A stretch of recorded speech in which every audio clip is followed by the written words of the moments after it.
Yes, this is the JV team's last game tonight, but the Saguaro Bobcats do have freshman team next week, so freshmen will still have a game. But looks like Centennial Bobcats won the toss, and they're going to defer, I believe.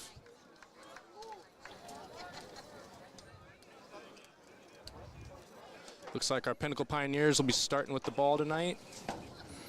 Yeah, so we'll get our starting offense out here tonight, and you know, let me kind of go through a list of you know, our starting offense here tonight. We have our gunslinger here, right, number 10, Drew Varsano, you know, playing a quarterback here.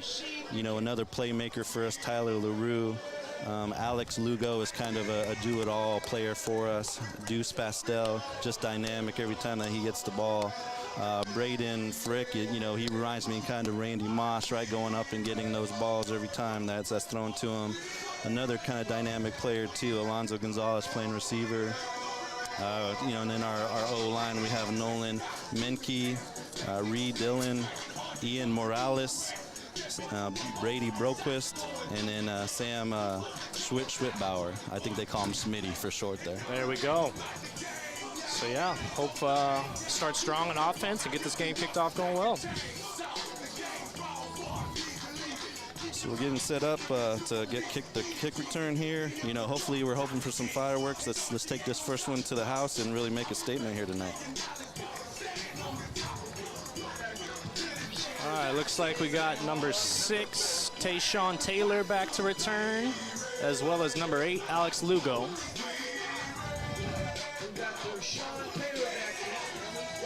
What do you say, Nick? Let's take this one back to the house here. I think that'd be a great start to the game, Augie. You know what else we should mention is that all of our sponsors are listed under the pinnaclefootball.com website under sponsors.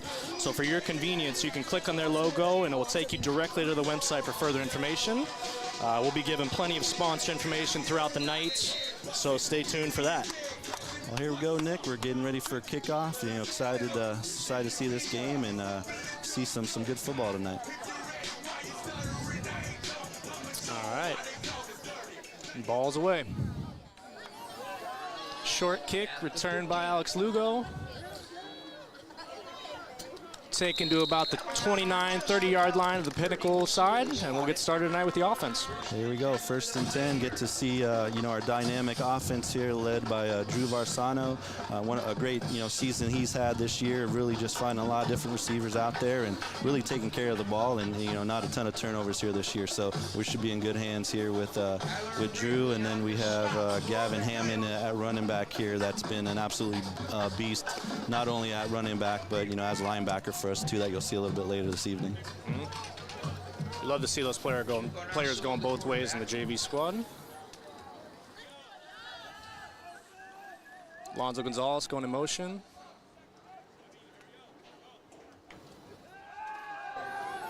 Varsano back for a pass. He's looking. He's got Alex Lugo wide open. We got Alex Lugo for about a 25-yard gain to start the night. So we got the Pinnacle Pioneers, you know, already in the Coyote territory here on the 45. What a, you know, great pass by Drew Varsano to Alex Lugo, and just did a great job going through his progressions there and you know, finding an open receiver. You know, you like to mostly you see in high school football, you come out and run the ball. It's nice to see him start with the pass, and a big pass at that. Great start to first play of the game here. Let's see what we can do here on 1st and 10. Another motion. That's Tyson Mooney's, you know, in motion there. Perfect. Looking for him to get a couple catches here tonight as well. We got a run, bounce it outside. There we go. Hand off to Gavin Hammond, you know, for a good, what would you say, Nick, about a 7-8 yard? I'd say about an 8-yard gain. 8-yard gain. I'll tell you what, he did a great job of turning nothing to something there on that run. He's almost tackled in the backfield and turned it into a positive 8 yards, giving us a 2nd and short. I'll tell you what, if you're here at the game, obviously watching on the broadcast here, you can see how big these Centennial kids are here on the defensive line, and I think we'll see some big kids on the offensive line too, so it's going to be important for our O-line to get active here. We got a 3-by-1 outside left side. Alex Lugo in motion. Oh, no, that was number 11 in motion. Another handoff to Gavin Hammond. Not too much there. We were looking at about a 2nd and 2 there. I think maybe 3rd and 1. Yeah, it looks like a no gain there. Maybe a 3rd and 2 again. I apologize. That was Deuce Postel in motion, not Alex Lugo. Staying in that 3-by-1 formation. What are you thinking here, Nick? A run, pass, second or third and You third know, and two? we had success with the pass that first play. I'd like to see us go back to it. Centennial bring the blitz. We got single coverage. Oh, Alex Lugo with a great catch tonight. What a beautiful catch by Alex Lugo. Drew Varsano just pinpoint pass there, trusting his receiver to make a catch. And, we're down to the 8-yard line. I'd say about the 8-yard line, Augie. Tell you what, that was a great job by Drew Varsano. He saw the pressure was coming. He had single coverage, went to one of his favorite wide receivers, and coming up that play. See Alonzo Gonzalez coming in off the sideline here, outright, and then have a couple to the left here, and then Gavin Hammond, our sole running back here. We got that pistol formation, 2-by-2 with the run. Gavin Hammond for Gavin Hammond, 1 yard and a cloud of dust. Like Augie said, those Centennial linemen are pretty big up front, and it shows. But Pinnacle offense doing a great job moving the ball tonight, Augie. Absolutely, great. Start. Making a statement here early on, and getting. Hopefully, we can get in the end zone here and really make a statement, and then get our defense on the field, and hopefully get a quick 3 and out. All right, we got that same 2-by-2 pistol formation. Oh, putting the halfback off to the right. Going with the pass. Oh, he tried to hit the halfback on a little arrow route. Yeah, I think it was some great protection up front. He had the man open there. His halfback Gavin Hammond just a little bit high for him to complete that catch. If he completed, it would have been a great completion through a tight window. But that's all right. We still got a 3rd and 6 right here. 3rd and goal. All right, everyone at home and everybody watching in the stands, if they're listening to us, hey, we need you here. 3rd down. Let's get in the end zone. I'm guessing we're going to get a pass here, Augustine. You got 1-by coverage. And we got a touchdown. Touchdown. Nice Pinnacle. pass to Alex Lugo. Drew Varsano, Alex Lugo. That connection's been pretty dynamic all year. They're trusting each other this late in the season, and you can see it there on that play, Nick. I believe all 3 passes were completed to Alex Lugo on this drive, Augustine. Yeah, it's going to be great. They're going to, be focusing on him a little bit later. Maybe some of the other, we can get some other opportunities for some other guys there and really kind of spread it around a bit, which Absolutely. will be tough to defend. Yep. So Pinnacle Pioneers coming out strong. First drive, getting a touchdown. We got Ryan Orzel for the extra point here. Has a heck of a leg, and it's good. And the kick is good. We got 7-0, Pinnacle up. 8:46 left in the first quarter here, so we really took it down that first drive and really didn't look back and really set a statement there. That was a strong first drive, Augie, coming out making a statement on the road in enemy territory. I believe we completed a couple 3rd downs there. Offense is looking good tonight. Yeah, absolutely. So we got our defense coming up here after the kick. Obviously, we have some really tough, hard hitters out there for the Pinnacle team. Ryan Chitwood, you'll hear his name come up a lot here in this. I don't know how many averages or tackles he's averaging here this year, but it's going to be a ton. Max Stephanie, another hard-nosed player for us that you'll hear that name quite a bit. Reed Klecka, he had a scoop and score last week, which was pretty cool. Aiden Riley, Brady Broquist. Carson Kimmerly, David Mulumba, Phoenix Galvin, some lockdown defenders there. Michael Martin, Caden Cresswell, and Austin Samtinko. So we're looking forward to this defense coming out here. But we have Ryan Orzel for the kickoff here. We got Ryan Orzel kicking off. We got number 44, Nolan Backey, back deep. And ball's away. Heck of a kick. Yeah, Nick, I'll tell you, Ryan's been, kicking the heck out of the ball. Not very often will, they'll get a return. So, I'm hoping that, with this nice cool weather here, it's going to travel a little bit more here and get a lot of touchbacks and not giving them opportunity to take it back. I'll tell you what, with the cool weather coming, you might not need your air conditioning fixed, but if you do, Forbes Refrigeration Air Conditioning is your go-to. Forbes Refrigeration Air Conditioning, a name you will remember and a name you can trust. Yeah, it's a good time of the year to get your AC fixed and maintenance, so, give Forbes a call. So, Nick, what are you thinking defense here, right? First play of the game, shotgun. They're in a shotgun position. What are we thinking? So from what I know about Centennial, they are, like we said, they got some big guys up front, and they're a tough-nosed, run-the-football kind of team. So as you can tell, we start off with a run. Pinnacle defense holding strong. Looks like maybe a gain of 1 on the play.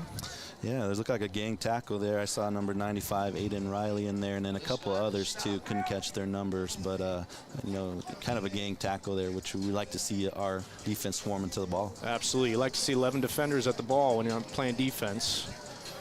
So we got 2nd and 9 on the Centennial 21 here. For those folks that are joining a little late, Pinnacle's up 7-0, took the first drive all the way to the house, so, you know, looking good so far. We got a 3-by-1 formation. We got a wide receiver in motion. Looks like we're going to get a screen pass here, Augie. And the ball was incomplete. So looks like we're going to have a 3rd and long here, and hopefully on our way to that 3 and out to start the Centennial drive. Yeah, absolutely. So, you know, let's get up and support our defense here. 3rd down, lockdown. Let's go. Let's get this stop here. Here we go. 3rd and 9 on the Centennial 21 here. So looking for a quick stop. 3 and out would be beautiful right here, and get our offense the ball back. Augusto with the 3rd and long coming. I expect to see a pass here. So we'll see what the Pinnacle defense does, if they drop into coverage or maybe they send some pressure to force the quarterback into a bad throw. Yeah, I think, you know, they're looking for these quick screen passes. I wouldn't be surprised if a wide receiver screen right here trying to, you know, catch us off guard a bit. We got the quarterback under center for the first time tonight. Play action pass. He's got a man open in the flats, and he goes for the mid-level throw. That is going to be a Centennial 1st down at about the 30-yard line, I believe. Yeah, that was, you know, just gave him just enough, right, to get on that 1st down. You know, I think we'll learn from that first play. Hopefully tie it, you know, get a little tighter there on the cornerbacks and, you know, cut that off here. It's going to be Centennial ball on the 33 with the 1st and 10.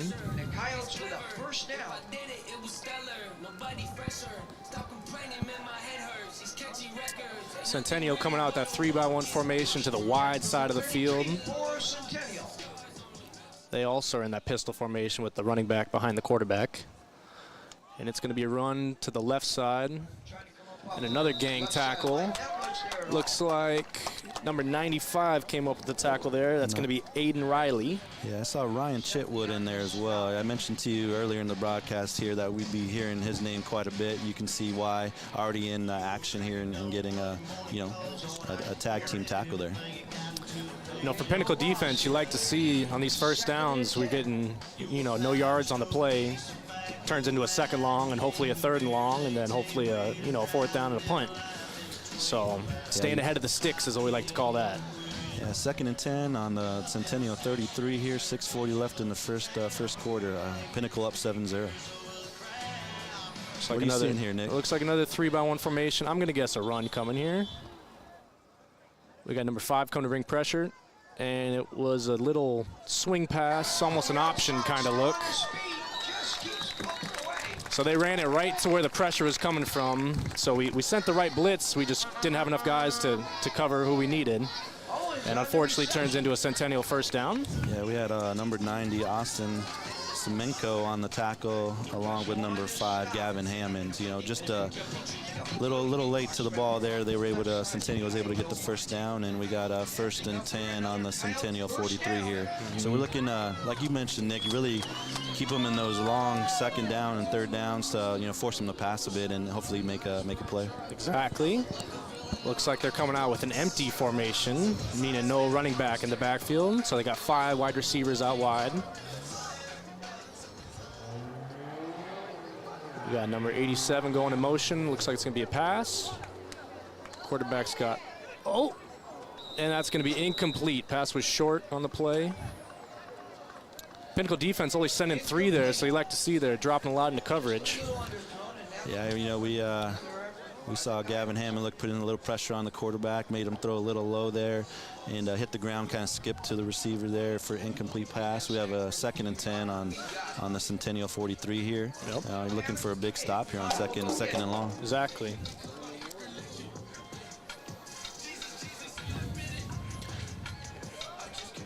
All right, 2nd and 10. see what we got. It's going to be a run play here. Number 5's finding some empty field. We got a stop in the play. It looks like number 4, Augie. Yeah, number 4, David Mulumba, coming up from his safety spot there. It looks like to help with the run there, and we're looking at was that a third? We got a 3rd and short. It looks like possibly a 3rd and 3. Coyotes going quick on the ball and a heck of a stop. Heck of a stop. We're trying to find the number here. Number Looks 9, like number Chitwood. 9. Yep, Ryan Chitwood making a heck of a play tonight. Yeah, really kind of going right through that offensive line and getting a tackle for a loss there. Great instincts by Chitwood. You could tell he knew exactly where the ball was going and made a play on the ball. Yeah, great defensive player all year for us. Really likes to hit and get in there and really make an impact. That tackle is going to force a 4th and about 4. I'm assuming the Centennial is going to go for it here. Yeah, it looks like they still got their offense, no punter out there. Yep. Sometimes in high school football, right, you see the quarterback punt it away, but it doesn't look like they're going to do that. They're going to get a second look, though. They didn't like our defensive setup here, so they call a timeout. 4:16 left in the first quarter. Again, Pioneers up 7-0. And Augustine, I couldn't think of a better way to bring up United Rentals.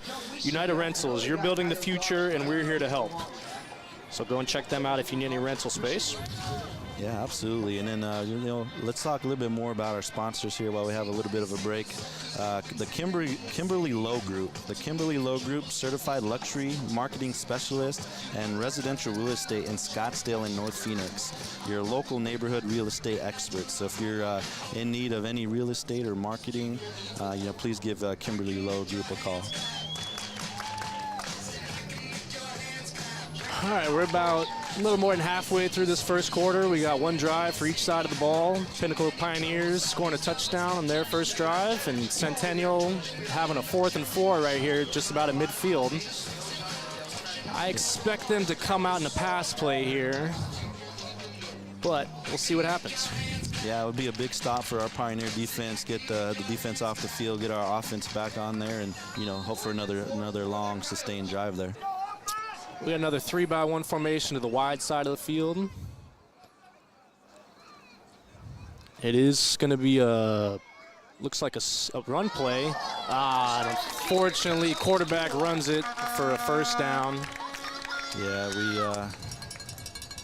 it looked like it was going to be a pitch, right, or an option. It looked like a little bit of an option there. Looks like he possibly had the option to throw it, and then his running back as well to pitch it to, but he just decides to take it himself and get the first down on his own. Yeah, so we're looking to get now 1st and 10 for Centennial on the 45 of your Pinnacle Pioneers here.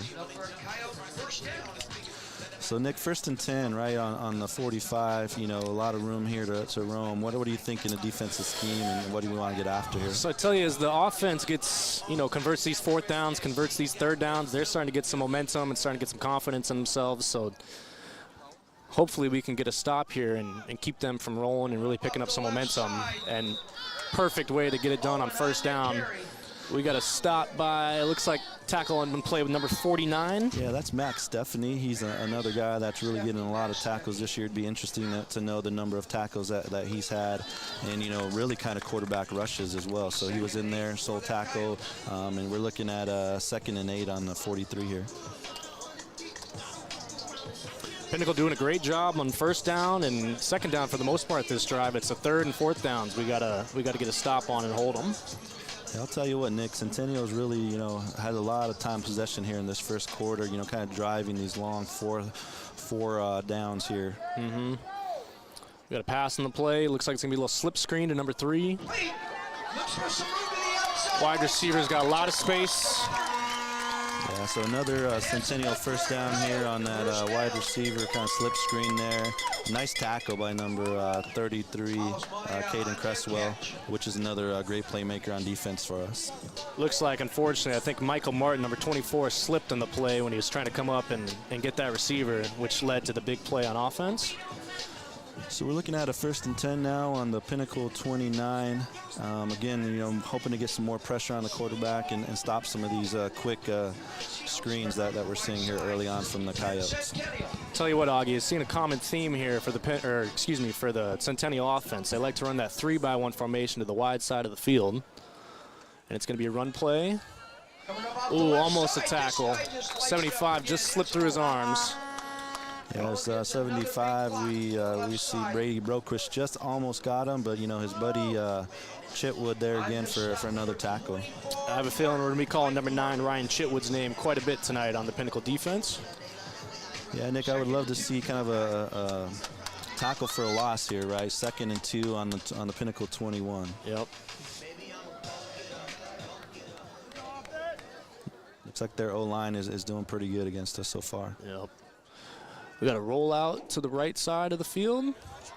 Pinnacle defense doing a great job of containing, which leads to the incomplete pass, Augie. Guess again who? Number 9, Ryan Chitwood again, you know, really, you know, pressuring the quarterback, making him make a quick decision, probably a quicker decision than he wanted to. He, you know, threw that one out of bounds just to evade the tackle and the sack there for a loss. We're seeing Chitwood all over the field tonight, Augie. He's making plays left and right. I'd be surprised if Centennial offense doesn't try to find a way to stop him and lead to some more success for their offense. And then, of course, for our Pinnacle defense, just keep letting Chitwood do his thing. Yeah, so we're looking at a 3rd and 2, still on the Pinnacle, or I'm sorry, yeah, on the Pinnacle 21 here. So, you know, looking, you know, kind of, you know, what we've seen early on in this game is some slip screens here, some quick runs up the middle. So, you know, we want to make sure that we're, you know, ready for that. So our Pinnacle defense likes to play with 3 down linemen, and then we got some linebackers stacked behind them. With Centennial having this big offensive line, those linebackers are going to have to make some plays for us tonight. We got a big throw in it. Oh, almost comes up with the interception. Number 24, Michael Martin, had the tip on that. Yeah, Michael Martin saw that the whole way, right, and really was kind of, you know, dialed in on it and made a great play in the end zone to knock it away at the last minute. So we got a 4th and 2 here on the 21. Let's see if they're going to go for it or kick a field goal here. Another time Centennial is using all 4 downs on the drive. Hopefully this time our Pinnacle defense can get a stop here. Seems like Centennial offense is having some success around the line of scrimmage with those split screens with the runs. When they go out deep and out wide, and our Pinnacle defense is containing it and shutting it down. Yeah, it looks like they're going for it here on 4th and 2. They are going for it. They got 2 down tight ends. It looks like they're going to run the ball, and they do to the outside. Oh, we got a flag. I have a feeling this is going to be a hold or a block in the back, and this is going to come back. Yeah, we got holding on Centennial, so we got a little lucky there. You know, maybe that's why he was so open getting into the end zone. So we're going to be looking at a 4th and 12 here. Unfortunately, Augustine, I think they're going to call the foul from where that flag is. So Centennial might get the first down, but it's going to be a 1st and 10 from the 14-yard line, it looks like. Yeah, you're right, Nick. That spot foul, you know, at least we evaded the score there, and, you know, hopefully we can get back on defense here. Yep. Pinnacle defense just lost contain on that outside, and the Bobcats were able to get the edge and get that gain there. I expect with Centennial getting close to the red zone and having not much field to work with, we see more of the screens and the run game really coming to effect right now. It is going to be another run. This time quarterback keeps it and pulls the ball. We had both David Mulumba and Max Stephanie there on the play. You know, really read that, you know, pretty good just for a short gain on that quarterback keeper. And I apologize. I believe I keep calling Centennial the Bobcats. I believe to call them the Coyotes. That was my mistake. Augustine? You know, I like the Bobcats, quite honestly, right? You know, hopefully we can help them change their mascot after this game. You know, they're both animals of the wild, so you could see how I get those two confused. But I think the Bobcat is a more ferocious animal than the Coyotes, so, You know, we're lucky to be playing the Coyotes instead of the Bobcats tonight. Yeah, you know, I was taking a walk in the desert the other night, and, you know, I saw, you know, a Pioneer take down a Coyote, you know, pretty easily. So, you know, I'm hoping for the same thing here tonight. You know, I think that was just kind of a prediction of what's to come tonight, Augie. I don't think that was any accident that you saw that. Getting back to the game, we got a 3-by-1 formation. Coyotes are running the ball. And we got a gang tackle there. Number 24 and number 5. That's going to be Michael Martin and Gavin Hammond making the stop there. Yeah, we're looking at the 1-yard line here. First and 1. First and goal from the 1. It's looking like it's going to be end of the first quarter, so we'll switch sides of the field. Yeah, so for folks that are just joining us here, end of the first quarter, your Pinnacle Pioneers up 7-0. Centennial threatening here, first and goal here on the 1-yard line. So when the second quarter comes back up here, we'll get you going back to the action. But in the meantime, we're going to hear from a couple more of our sponsors here. Yeah, well, I couldn't think of a better time to talk about Mint Condition. For all your health and wellness needs, including sports-specific personal training, massage therapy, sports chiropractic, and more, check out mintconditionstudio.com. So, Nick, I know tonight you're going to be a little hungry after the game. Oh, you know it, Augustine. I'm always hungry, but especially after Pinnacle win tonight. Yeah, so, you know, I would recommend you check out Flyby. So Flyby at Desert Ridge is known for its irresistible Detroit-style square pan, hand-tossed pizzas, crispy chicken, and more lip-smacking goodness. This is your go-to spot. It serves up mouth-watering eats, guaranteed to satisfy all of your cravings. Fly in, then fly by at Desert Ridge to see for yourself. Fly by. You know, we might have to be checking that out tonight, Augustine. We're going to be driving by that on the way home tonight, so maybe we get some pizza from there tonight. Yeah, I would recommend it. It's a solid spot there. Some great food. But I'll tell you what, when I'm not thinking about how hungry I am and how much pizza I want to eat, I'm thinking about what I want to build. And that's when I think about Will Main Construction. Will Main Construction assists for people to build their genuine place of purpose, building commercial construction projects in the Valley since 1977, Augie. I love that. Yeah, construction this time of the year, it's a little bit easier when the weather's a little cooler here. Tell you what, that's before I was born, so you know they've been around a while and you can trust them.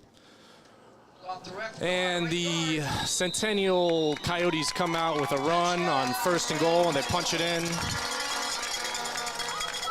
Yeah, that seems to be, kind of their game plan here early on, right, is these runs up the middle. Obviously, they were at the 1-yard line. They have some big guys up front on that offensive line, so really just followed the offensive line right into the end zone there. So now 7-6, pending the extra point here. Yep. Missed extra point here would be big for our Pioneers. And it looks like we almost had a chance to get the stop there on that play, but the running back just evaded that D tackle.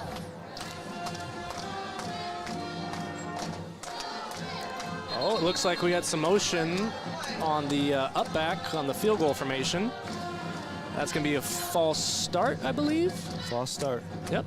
You got it. It looked like number 33 on the end there. Yep. So kind of flinched a little bit. Exactly. Looks like we're going to have 5 extra yards that they're going to have to kick it. So I think this would be a great opportunity, right? 5 yards back now to either, get a miss here or hopefully get a hand on the ball here and take away a 1-point lead. You're absolutely right, Augusto.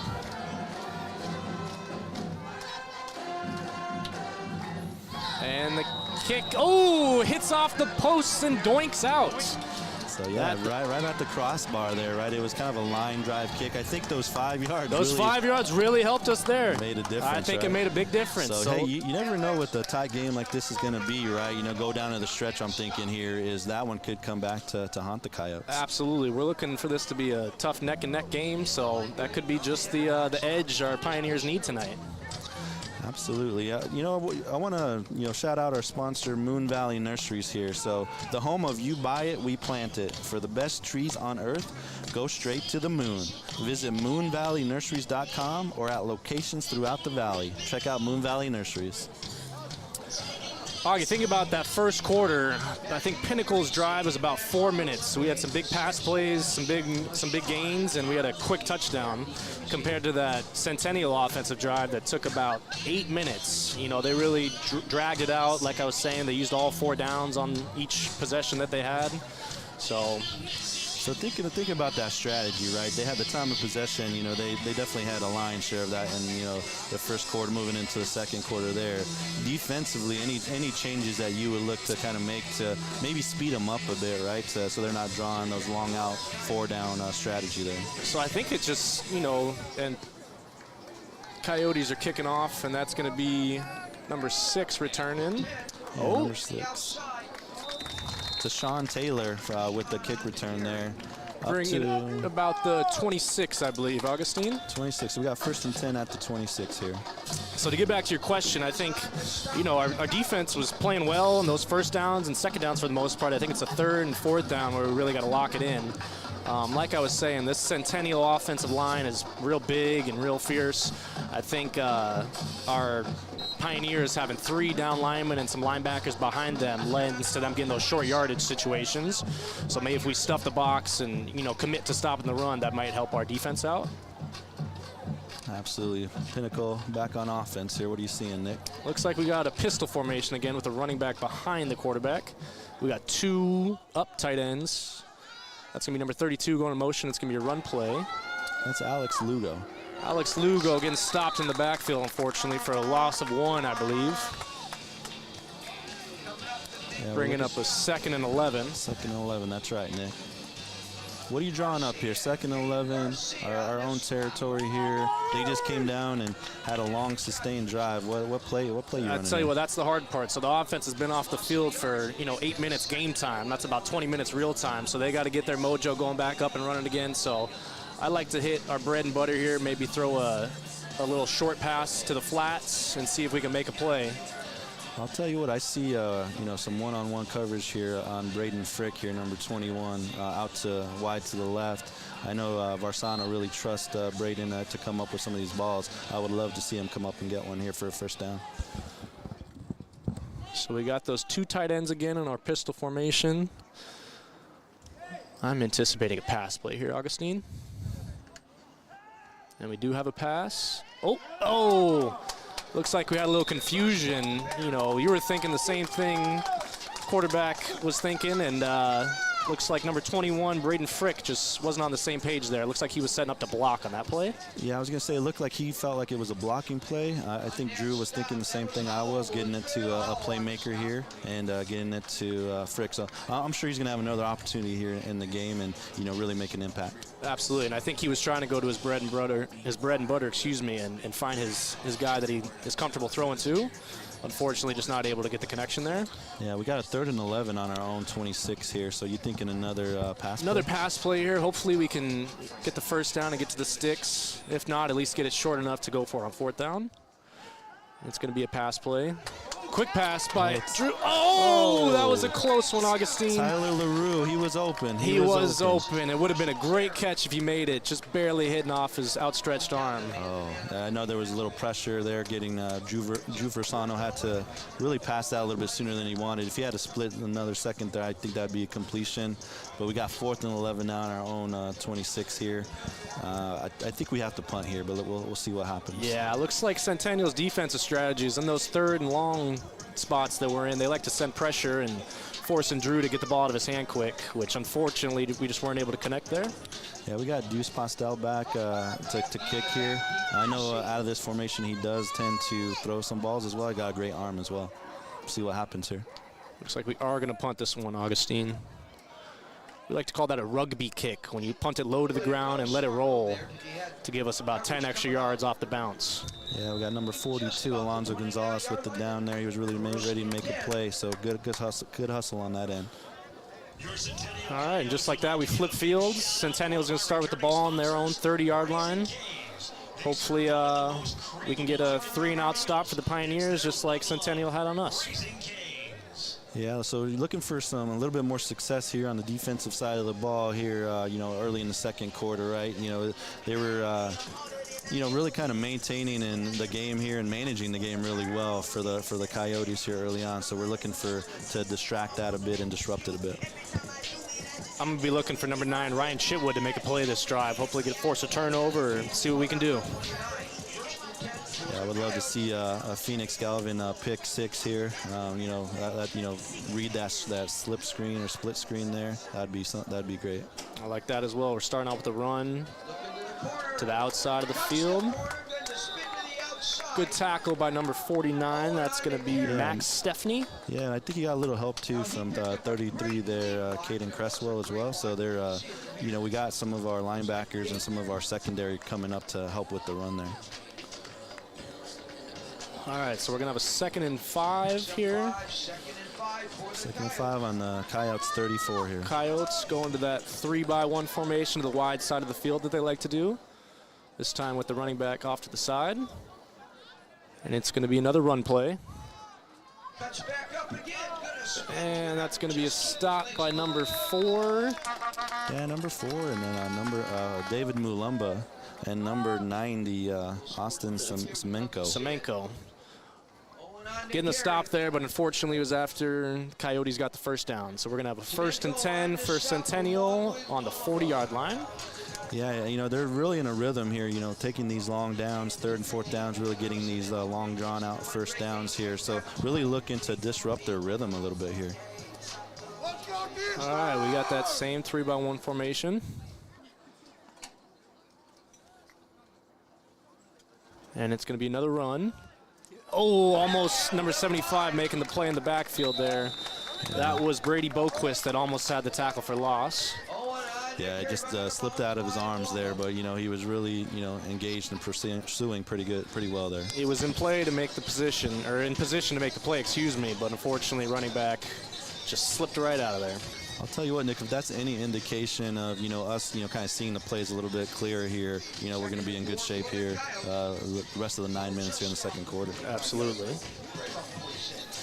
Those Coyotes really like that 3-by-1 formation, which they're coming about again here, right, with that sole running back. Absolutely, Augustine. Feel like they've been running all drive this drive. What are you thinking here? 2nd and 4 on the Centennial 46. I'm expecting maybe one of those slip screens or a pass. And it is going to be a pass. Quarterback rolling out. Oh, he's got a man downfield, but great play. That was number 24 again with the pass breakup, Michael Martin. Yeah, we've said Michael Martin's name a couple of times here in the broadcast early on, right? Really making some plays there. We saw him bat one down in the end zone just a bit ago in the first quarter. Absolutely. Great play for the secondary here, forcing a 3rd down. 3rd and 4, you guys know what it is. 3rd down, lockdown. There we go. So everybody up, make some noise if you're in the stands listening to us. If you're at home, stand up in the kitchen. You're making that quesadilla or you're getting ready to go to flyby. Hey, there's nothing wrong if you're eating some nachos on the couch right now and you just start screaming at your team on the TV. I'll tell you what, there's a big celebration today. Peter Orlando, he's having a birthday today. And happy 84th birthday to Peter Orlando. Hey, that's my uncle, and tell you what, he is a spry 84 years old. Tell you what, I would love to see him out in the field tonight, Augustine. And we got a motion, a little flip pass to number 87 on a jet sweep.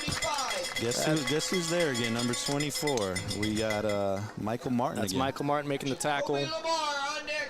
Unfortunately, it's a tad late, right? They were able to get enough yardage to the line of gain here for another first down. Like we're seeing, Centennial's just liking to go lateral at the line of scrimmage. They got some skill players, and they got the linemen up front to control the line of scrimmage. Hopefully we can, hold tough up front and stop those runs. Yeah, I think, what do you think about, switching up the defensive strategy a bit, taking a couple of risks just to kind of get them, disrupt their rhythm a little bit? I know it's a little risky, but what do you think? Our Pinnacle defense likes to go with those 3 down linemen and those 3 linebackers right behind them. But it looks like, on the play here, a tough completion. David Mulumba. David Mulumba, almost there, Augustine. I think one of the things that I'm noticing here, too, with the 3 kind of down linemen, right, defensive linemen, we're not getting a ton of pressure on the quarterback, so he's able to kind of sit back and survey the field a bit and really gives a little bit tougher of a time for our cornerbacks in our secondary. Looks like Centennial's running a no-huddle offense. Our Pinnacle defense barely got time to set up. 75 almost making the play again there, but it looks like it was number 9. I believe that was Chitwood making the tackle. Yeah, Chitwood's got, I would say, about 3 or 4 tackles already here this game. Absolutely, Augustine. Nice stop for a gain of 2 for the Centennial offense. Yeah, so we got a second and 8 on Pinnacle 31 here. So hoping for a couple of stops here and really force them to make a decision on, hopefully on 4th down, go for it, or, kick a field goal here. Hold them to at least, 3, if not less than that. And going back to those 3 down linemen, Augustine, that's really helpful to get 5 linebackers, possibly 4 linebackers and 4 DBs in the field. But that's good for pass offenses and offenses that like to stretch out the field. It looks like Centennial is trying to pound it with the run game and possibly some screen passes. So that's why loading the box would be beneficial. But we got another pass play. It looks like they're going to go deep on the play here, and it's going to be out of bounds. Yeah, Phoenix Galvin on the defense there. He was looking, I think he had some big eyes there, was looking for that pick. And if it would have stayed in bounds, he may have had a chance for that one. But I'll tell you what, the Centennial quarterback had a long time to throw that and survey the field there. He did have quite some time back there, but it was good coverage on the play by number 13, Phoenix Galvin. So we got 3rd and 8 on the Pinnacle 31 here, looking for a stop here. 3rd down, lockdown. So this is no foreign territory for Centennial and Pinnacle tonight. We've seen quite a few 3rd and longs and some 4th downs. Hopefully we can get a stop here, maybe a short gain or tackle for loss even. Yeah, I would just love to see a Boquist sack, Chitwood sack, Stephanie sack. Yeah. It looks like they are going to pass here, I'm assuming. Oh, no, excuse me, I'm mistaken. It's going to be a run play, and a heck of a tackle by Ryan Chitwood in the play there, as well as a few other Pinnacle defenders. Yeah, Chitwood really going in there, number 75. 75 in the pile, yep. Yeah, I saw 48 in there, too, which we haven't mentioned yet. Matt Mula coming in there making a play, too. Augustine, I like to call him Matt Show Me the Moolah. Number 40 in the play there. Yeah, I couldn't have said it any better, right? And if he keeps doing that, right, it's going to really bring us some success here on the defense side of the ball. Absolutely. So here's what we like to see, a 4th and 7, 4th and long situation. Just like I predicted, right? 4th and 7, have them make a decision here. I think a little too long for a field goal here, so they're going for it. So this would be a big stop for the Pinnacle defense. This would be a huge stop for Pinnacle defense. We got a spread formation, 2 receivers out to each side. It is going to be a pass play. Quarterback's got time, and he's going to scramble, and unfortunately, he's got space to get that 1st down, Augustine. Yeah, I think, again, just kind of, what we've seen, kind of the MO of Centennial here, right, is getting a long time back there to really kind of survey the field. He had a lot of green grass there in front of him, decided to tuck it and run for the 1st down here, and we got a, 1st and 10. 1st and 10 at about the 16-yard line, I believe. 16-yard line. So yeah, with Pinnacle only sending 3 guys, and with Centennial having that offensive line that they do, it's been tough for us to get pressure tonight. Unfortunately, I'd like to see some linebackers be able to contain and maybe spy that quarterback and anticipate that scramble. But nonetheless, we got a Centennial 1st down and a run to the wide side. Number 5 getting about 7 yards on the carry. Yeah, Gavin Hammond, and then we have Michael Martin again on the tackle there. Absolutely. So it looks like a gain of about, what would you say there, 7? Maybe 6 or 7 there, Augustine. So we got 2nd and 3. Really threatening here, 2nd and 3. Looking for somebody to make a play on the defense here. Just a sack, strip sack, fumble, knockdown ball. We would love to get them into 4th down territory here again. Stop here would be huge, Augustine. We got, looks like 2 tight ends to the right side of the formation. I'm anticipating another run play here. And it's going to be number 5 on the carry. Here comes Owen. Looks like he got the 1st down, so we'll have a 1st and goal. Looks like possibly we got an injury on the play. Nice tackle by number 49, Max Stephanie again. Fortunately, it's for another Centennial first and goal here. Yep. Number 5 is looking like he's coming up a little hobbled there, so keep an eye on that. But yeah, it's going to be a 1st down for Centennial, 1st and goal. Yeah, we need to keep Gavin Hammond healthy here, number 5. He's, not only a great linebacker for us, but running back on the offensive side too, so need to keep him healthy. Looks like Centennial's going to go with a jumbo formation, which you see in the goal line. And it is going to be a run for a touchdown. Yeah, I think it's we've seen that a couple of times, right? Run right up the middle. Unfortunately for Centennial, touchdown. We knew this was going to be a tough game, though, right? We knew they were coming in with their A game, getting towards the end of the season here, and really trying to make a statement, right? Centennial is usually a powerhouse in Arizona, right? And you know, all levels, you know, from freshman to JV to varsity. As you know, varsity will play the Centennial varsity tomorrow, #2 in the open division, I believe, right now, and big statement there. So you know, down 12-7 now here with 4:38 left in the second quarter. So with Centennial not getting that extra point in their first touchdown, they are going to go for 2 here. Hopefully our Pioneers can hold tough and make a stop. So it'll be a huge stop here for us. I think, again, it's going to be a close game, so any points we can limit them to, I think it's going to really help us towards the end of the game here. I have a feeling it's going to be a run play, Augustine. Unfortunately, I think we're offsides here. Yep, looks like they got us this time. They had the false start last time, and it's us getting the offsides this time. So that's going to take the ball from the 3 to the 1 yard line for the Coyotes to get this 2-point conversion. Yeah, so I really appreciate the anticipation there, right, of trying to get in there and really making a stop. And unfortunately, we just went a little too early. Yep. So it looks like Centennial is going to go back to that jumbo formation and try to power the ball inside.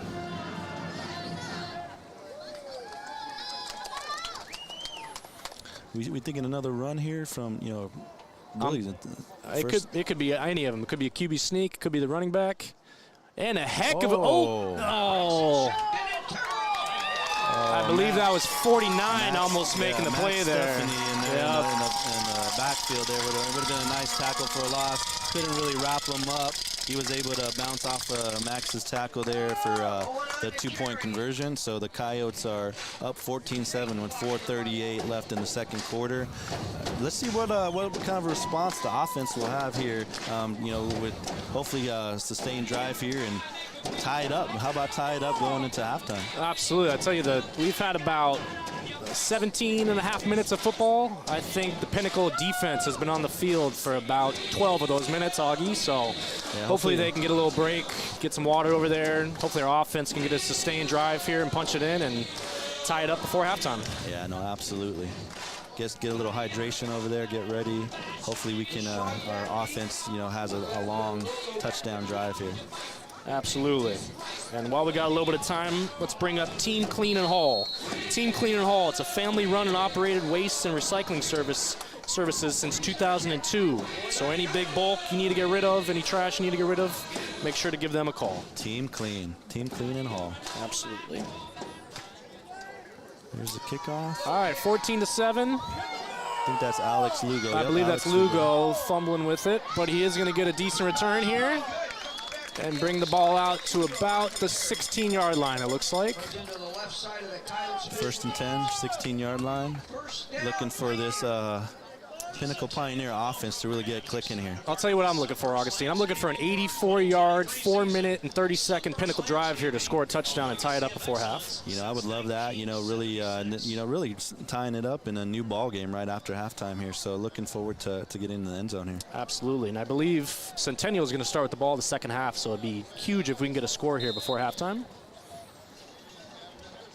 All right, looks like Pinnacle is going to start out with our own formation of 3-by-1 to the wide side. And that's going to be Drew doing a check with me, looking at the coach and seeing what the play is. Could be an audible here, right? Could be. Coach likes to see what the defense is doing and then give quarterback the play after he sees it. We got a little swing pass. Unfortunately, looks like we're going to have a holding. Deuce Pastel on that swing pass there, but we do have a flag on the play here. Looks like going to be holding on Braden Frick, trying to give Deuce a little bit more running room there. Good play call by Coach. We had space out wide. Unfortunately, we just got called for the hold. Yeah, I like that play too. You know, we get our playmaker Deuce out. You know, in the open in the green there. It's hard to bring down when in an open field there. So I'm sure they'll go back to that play at some point here before the game's over. Absolutely. Anytime we can get our playmakers the ball in space, that's a good opportunity for us. I believe they are going to accept this penalty, and it's going to move the ball half the distance to the goal line at about the 7 or 8 yard line. And it's going to be a first and probably 16, I believe, for us, Augie. About a first and 16. Yep.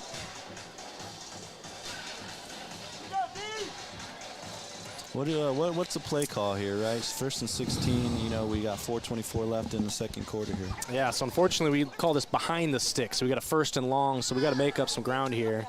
I'd like to see a big play, but we'll take whatever positive yards we can get. Starting with the pass play here. And he was going to Tyler LaRue there. You know, there was a... He had his hands on him quite a bit there. Look a little bit about a PI there, pass interference. Yeah, it looked like some contact by the defender there. Unfortunately, no flag for our Pinnacle offense. But that's all right. We got a 2nd and 16 now. And like I said, just need to get positive yards. You like to see big chunk plays here in this situation, but any positive yards we can get, it's a good sign. Absolutely. All right, and Pinnacle going with that 3-by-1 formation to the wide side. I'm anticipating a pass play here, Augustine, and we got a roll out to the wide side. Quick pass. Oh, unfortunately, that was almost intercepted. Yeah, Ball was intended for number 11, Deuce Pastel there. Yeah, exactly. I think, yeah, you know, fortunate that wasn't a pick here for us. You know, he dropped the ball, so, you know, be a little bit of goldfish, right? Knock that off, forget about that, you know. On to the next play. Next play, we got 3rd and 17 on our own 7 here. Absolutely. So we're going to need a big pass play here, and the defense, of course, expects it. They've been sending pressure tonight in these 3rd long situations. Let's see if they do it again. They actually have 3 safeties back deep, so maybe not pressure coming right now. We got 5 wide receivers, and it looks like a false start by our offense. So it's going to put us in a tough 3rd and long position here. Really, I think trying to just gain some yardage here to, you know, give us some room. You like to see the offense move the ball here. And unfortunately, we had some incomplete passes, so we haven't used the clock very much either. Still 4 minutes and 14 seconds left in this half. But we'll see. We got a 3rd and almost 20 here, 3rd and about 17. Yeah, 3rd and 21 on our own 3 here. Hey, we've seen crazier things, Augustine. First down here is possible. Looking for a first down here. Absolutely. They're sending 3, so we got time to throw. And unfortunately, that is a overthrown pass over the middle, which never turns out well. That is going to be a pick 6. Oh, we do have a flag in the play. There is a flag. Stand by. A flag out there. Drew was going for Braden Frick across the middle there. Really overshot him there. Was a pick 6, but we do have a flag on the play. Let's see what the call is. We might have a roughing the passer here. We'll see. Yep, looks like a roughing the passer, and the ball will be coming back to our Pinnacle offense. Oh, I think that's the exact break we needed there, right? You know, deep in our own territory. You know, get a fresh set of downs. We still have plenty of time. 4 minutes left in the second quarter to really make a huge impact here and shake that one off. And you know, let's have a sustained drive here. You know, you hate to see the mistake with the overthrown pass, but sometimes it's all you need to get a spark is just a little flag to change our luck right here. Yeah, I like the aggression though, right? We were 3rd and long, right? He was going up the middle, he was open. Yeah, I love for him to hit that here later in the game. I'll tell you what, if there's something I know about Drew Varsano, it's that he's got a short memory and he isn't thinking about that pass anymore. He's moving on to the next play. Yeah, no, he's been a gunslinger for us all year, looking for another one here.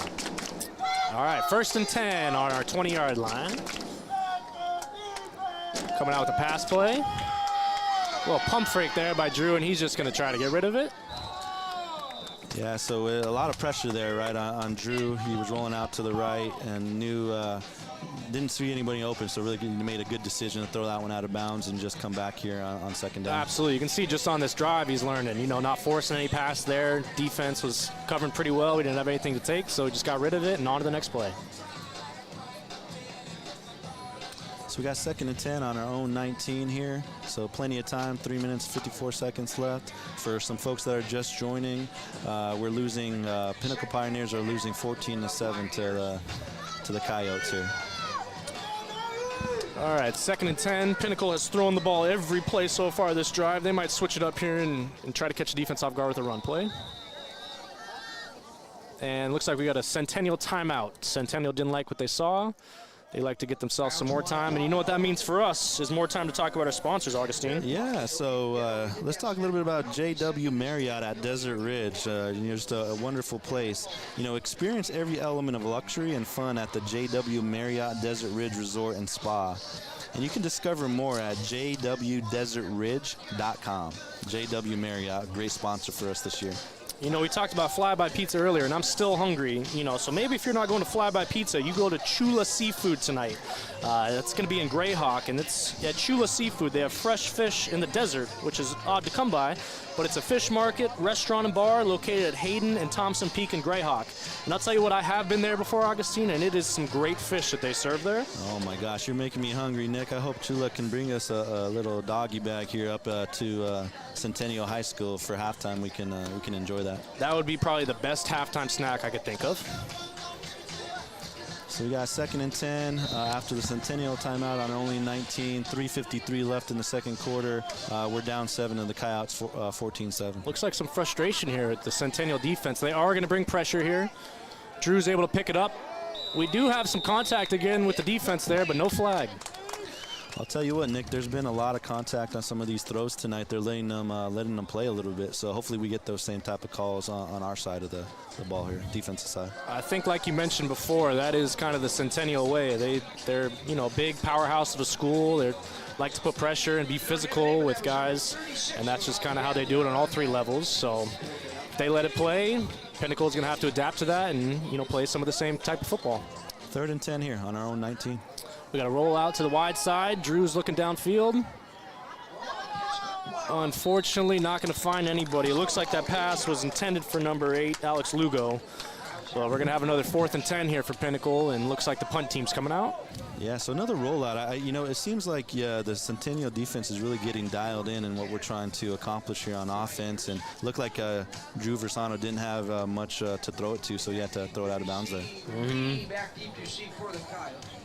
So 4th and 10 on our 19. Looks like Deuce Pastel's out there to kick the ball. I wouldn't suspect, being so deep in our territory, a fake here. I think he kicks it off here. I think we see another one of those rugby punts, and hopefully we get some extra yards by the ball rolling.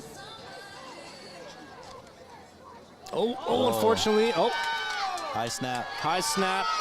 Lugo able to get downfield. He throws it deep, and that's going to be a completion to number 1, Braden Fick, but we do have a flag in the play. Wow, look at that improv there by Deuce Pastel. We'll see if it stands, but just a great instincts there. That was a heck of an arm by Deuce as well. I'll tell you what, Deuce is our backup quarterback, right? So he does have an arm on him. Let's see what the call is here. And I can see why. I believe it's going to be on the defense. So we're going to decline that. And that's going to be a first down for a Pinnacle offense. Oh, we love to see that. That's a huge play. Shout out to Deuce there, making a play out of nothing and really getting us back into, you know, this game with 3:33 left in the second quarter here. Tell you what, that was a heck of a play by Deuce, turning nothing into something and getting that first down for us. And once again, Pinnacle offense back in the field after anticipating a change of possession and new set of downs. Yeah, 1st and 10 at the 49. Plenty of time left. 3:33 left. Second Plenty quarter. of time still. We saw them pass it every down so far this drive, and it looks like it's going to be a timeout for Pinnacle. And you know why? It's because they knew we had to get to our sponsors, Augustine. I hear you, yeah. So if you're into some real estate needs here, want to talk about Arizona Best Real Estate, you want to know what your home is worth? Thinking about relocating? We'd love to help you make your next best decision and provide solutions for all your real estate needs. So if you have any real estate needs, check out Arizona Best Real Estate. And I can tell you, if you're going to look into buying a house or doing anything with your home, you will need a notary for those services. So who are you going to look to? You're going to look to AZ Notary Service. And the AZ Notary Service, for your convenience at your location. You can call Kim Horton for details on that, Augustine. Yeah, I think that's a great service to have. I know I've used the notary service, many times in the last couple of years. So give Kim Horton a call. All right, our Pinnacle offense coming back in the field. Like I said, with that fresh set of downs, 1st and 10 at midfield. See what we got. You like to see a big play here coming out of the timeout. Yep, and we do have a little gadget play, we like to call it. And that's going to be Deuce again on the play. Evading the pressure and just getting rid of it to get back to the line of scrimmage. I'll tell you what, I don't mind that play call, right? It didn't work for us, obviously, right? But I don't mind that play call because we're trying to, disrupt, some of the things that they're doing defensively. So, love to see that creativity and doing something a little different to see if it works. Absolutely. We've had little success on offense since that first drive, so any spark we can get to try to generate some offense, I like to call coming out of the timeout. Yeah, so we got It's a second and 10. Second and 10 here. 49. We got 3:22 left in the second We got quarter that here. pistol formation again with the running back behind the quarterback, and this is going to be a run. Alex Lugo. Alex Lugo possibly getting the first down. Nope, just short of the first down, but he did get out of bounds. We got a third and about 2, I'd say, Augustine.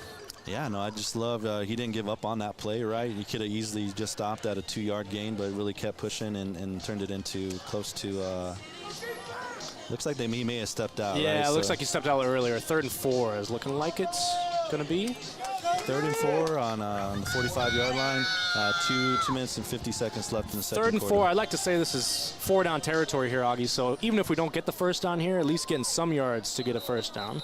And even better, we're going to get the first down on a penalty with the offsides from the Centennial defense. Yeah, I know Drew Varsano's been really working on that cadence, right, and really, getting those guys off sides. And I've seen him do it a couple of times this year, and it was a perfect timing for us on that 3rd and 5 to get that first down and stop the clock at the same time.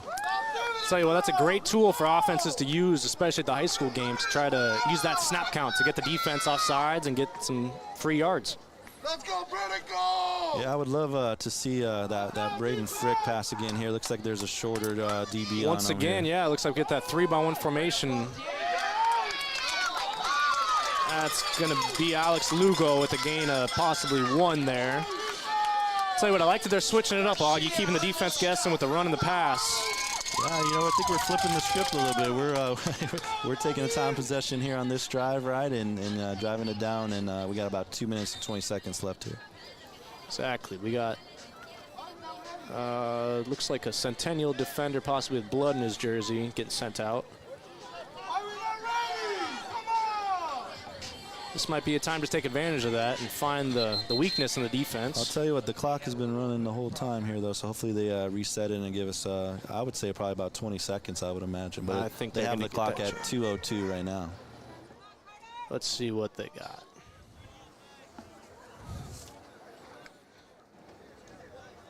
Need 2:15 on the clock. 2:15. Looks like we're going to get 2:15 on the clock. So 2:15 on the clock. We got 2nd and 9 here. We're down 7 points to the Coyotes, 14-7. Looking for a drive to the end zone here and go into the locker room tied 14-14. Plenty of time still here, Augustine. That's why we're able to run the ball and switch it up on offense. You see this single coverage on the bottom of the field. And going with the pass over the middle. That's going to be completed. Oh, and a heck of a play. Oh, that's Tyson Mooney's across, playing tight end. I'll tell you what, he put that Derrick Henry stiff arm on that kid. And Tyson with knocked him down. heck of a catch over the middle, and then with some nastiness to finish the play, getting that defender off of him. I'll tell you what, that'll give us hopefully a surge of energy and emotion here to get these guys going a bit on offense. That was a big play by our Pinnacle offense there, big chunk play. Yeah, Tyson Mooney's with a heck of a play to get us hopefully a spark for us here. All right, 1st and goal on the 9-yard line for our Pinnacle offense. We got 1:30 and counting here.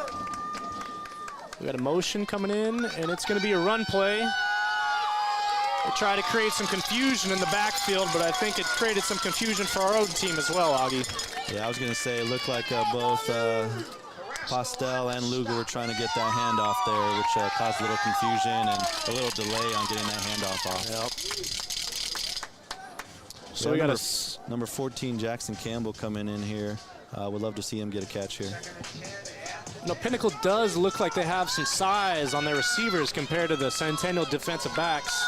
And with the way Drew Varsano's throwing the ball tonight, maybe we take advantage of that. Yeah, we got about 48 seconds and counting here, so the clock is running. We're going to roll out right and throw a pass, and it's going to be number 21. Braden Frick. Braden Frick almost scoring there. Oh, the clock is running. He didn't get quite out of bounds. He did not. Oh, Looks like we may have called a timeout. I believe we here. called a timeout. So we're going to have 38 seconds left in the half with a 3rd and about 2, I would anticipate. Yeah, I'll tell you what, too, get back to our sponsors here a bit as we have a little bit of a break. I know my daughter went to the orthodontist here today, and so if you need any type of oral surgery, I would advise you to check out North Valley Oral Surgery. Dr. Donald Johnson serving the North Valley for oral surgery needs with over 20 years experience. So obviously a lot of experience there and then some trust there with Dr. Donald Johnson. And then, of course, when you talk about Pinnacle Pioneers football, you can't talk about Pinnacle Pioneers without Arena Sports Grill. You know, Arena Sports Grill is proud sponsors of Pinnacle football, and Arena Sports Grill is in Scottsdale's neighborhood grill since 2003, located at 63rd Street in Bell. So if that's on your side of town, give them a try, and you won't be disappointed. Arena Sports Grill, another great place to catch some games, too. Absolutely. And I believe your daughter was at dance tonight as well, Augustine. Is that correct? Yeah, you know, my daughter does a lot of type of dance, and, you know, when you think about one of the better studios out there in the Phoenix area and really on the West Coast, I would say Center Stage Dance Studio, where they love to put you on center stage, training baby divas and dudes through college kids, located in Scottsdale Air Park. Center Stage Dance Studio.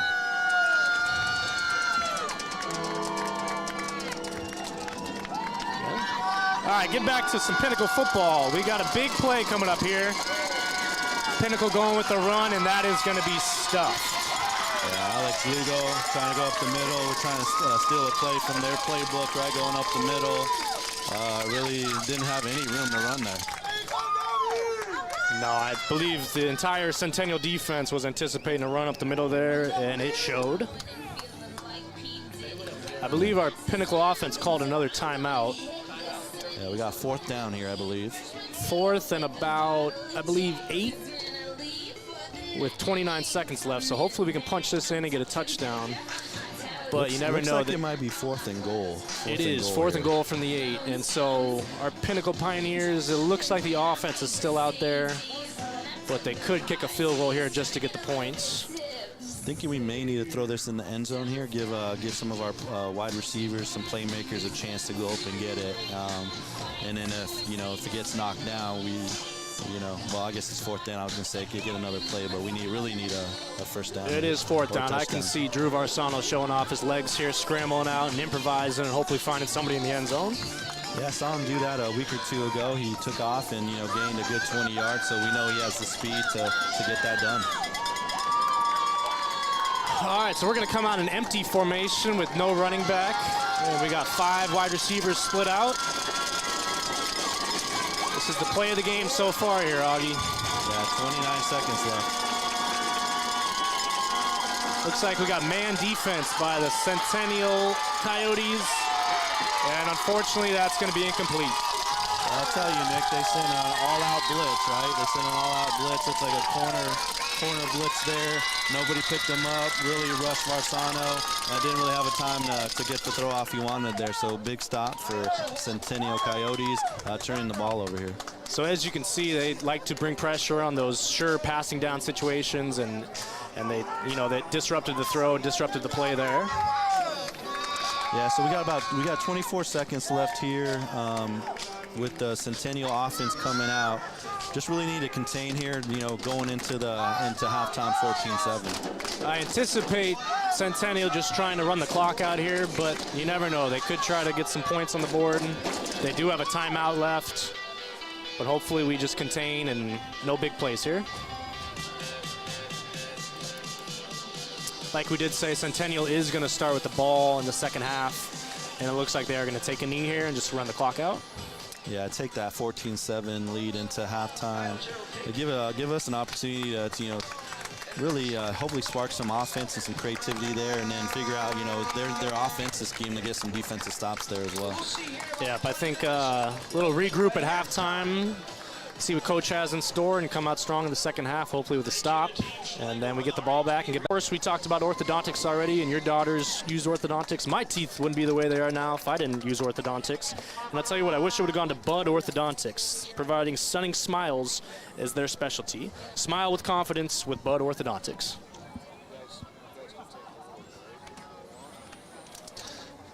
All right, guys. Hopefully you guys are really enjoying the show tonight. Again, you have Nick and Augie here broadcasting tonight. We like to call ourselves Shake and Bake, peanut butter and jelly, dynamic duo. So hopefully you're having some entertainment here tonight. And we're going to take a little break here for halftime. Looks like we got about a 9-minute halftime here, so we'll take a little break, and we'll be back to you guys here in just a few minutes. Thanks for hanging out with us. Shake and bake.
All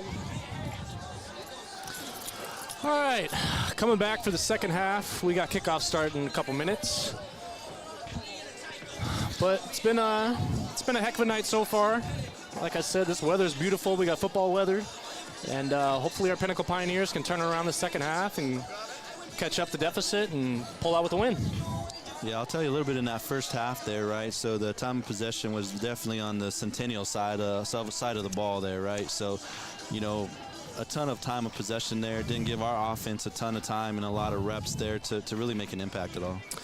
So Centennial is going to start out with the ball to start this half, and I think this first drive is going to be a big indicator of how the rest of this game is going to go. If we can get a stop or force a turnover, I think our Pinnacle Pioneers are right in the game and looking good. And if Centennial comes out with some big plays or a long, prolonged drive like they've been doing with points, we might have a bigger deficit to catch up.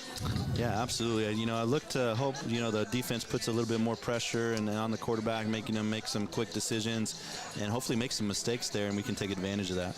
I'd have to anticipate that coach at halftime was talking to our defense about how to contain the run and how to, you know, put some pressure on the quarterback. So hopefully we see some changes there.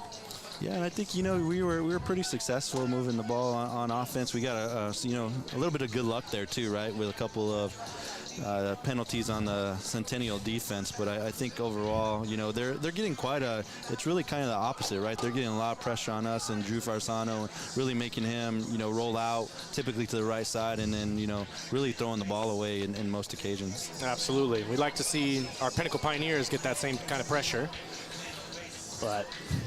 Yeah, so it looks like we're getting ready to get this second half started. If you guys were able to join us earlier in the broadcast, I told you this was going to be a little bit of a barn burner, right? So we knew it was going to be a battle. You know, we're down 7 points going into the second half here, 14-7. And, you know, looking forward to seeing our Pinnacle really battle here and really show some character. All right, 14-7, starting the second half. Yeah, you know, while we're waiting for this kickoff here, get to a couple more sponsors here. So Spine Fit Chiropractic and Rehabilitation is proud to maintain athletes' top physical condition, relieve pain, and restore wellness. We're Spine Fit Chiropractic, so if you're in the need of some chiropractic and some rehab there, visit our friends at Spine Fit. And then if you're in the need for any home appliances, you're going to go check out Best Home Appliances. You can visit them at the corner of Tatum and Bell, and they are your local Pinnacle family-owned source for luxury appliances in the Valley. I'll tell you what, I know, Nick, I went to this place with you a couple times. We absolutely love it. Upper Crust, feeding Pinnacle football teams since 2010. Thanks, Upper Crust. I can tell you they provide us our pre-game meals for all three levels. And, you know, if you ever get a chance, you know, Nikolai and I really love their smoked wings out there at Upper Crust. And I'll tell you what, from personal experiences, they have a great happy hour with those smoked wings you're talking about. They have supplied me with many meals from time to time. All right, and then get back to our game now. Got Ryan Orzel kicking off. We got Ryan Orzel kicking off to start the second half. And we do have some trickery. Oh, you would like to see Pinnacle come up with that ball. So a quick onside kick, trying to catch them a little off guard here. You know, I like the aggression there, right, and being able to see if we can change the tide a bit here. It was a great kick. We got it. You know, the distance just couldn't cover it up. I'll tell you, that's exactly how you draw it up. Just unfortunately weren't able to recover the ball there. But that's some trickery we like to see to come out, and like we said, get that spark that we need. Yeah, my wife just texted me. She said, what's for dinner, right? So Upper Crust, maybe it is, right? Upper Crust there. We got plenty of options to pick from, but I'll tell you, I do love that option there, Augie. So we got 1st and 10 on the Centennial 39. Let's see if they come out by that 3-by-1 formation that they love. It looks like they're coming out with It looks like we do have that 3-by-1 to the wide side. Those wide receivers are in tight, though, so we might see a run here. Oh, no, play action pass. They got two men open. Oh, a heck of a play there by our safety. Caden Cresswell with a heck of a hit. Great play, throwing that wood on the receiver there.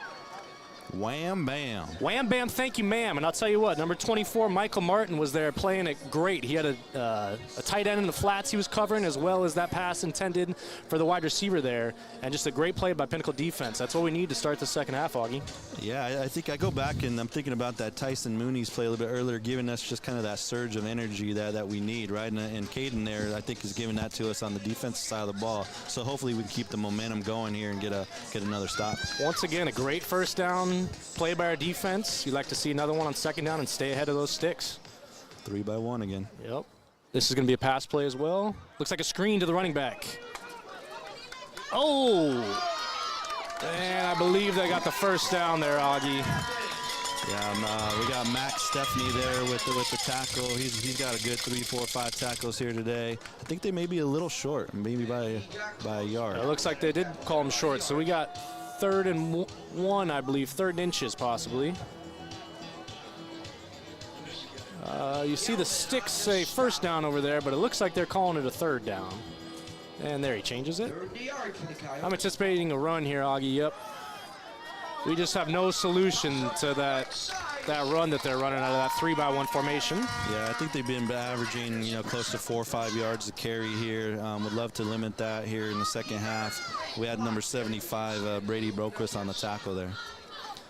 Once again, we do great on first down, leading to a good start to the drive, and then just a couple plays where they get that first down there, Augie. Yeah, I think it's going back to that offensive line that we talked about a little bit earlier. They're really, having their way a bit here, with that, 3-4 yard average every carry here. But I'll tell you what, Pinnacle's been a bend, don't break defense, and hopefully we can recover still and get a stop to this drive. Pass play we got that slip screen for Centennial again. And it's going to be a gain about 5 on the slip screen. Yeah, so a gain of 5. Nice tackle by Aiden Riley there, number 95, really anticipating that screen and limiting them to just a couple yards. So we got a 2nd and 5 or so, you would say, Nick? 2nd and 5, yep. And just like they did in the first half, they'd prolonged drives. They're taking as much of the clock out as they can. They're in no hurry to get to the line and run their plays.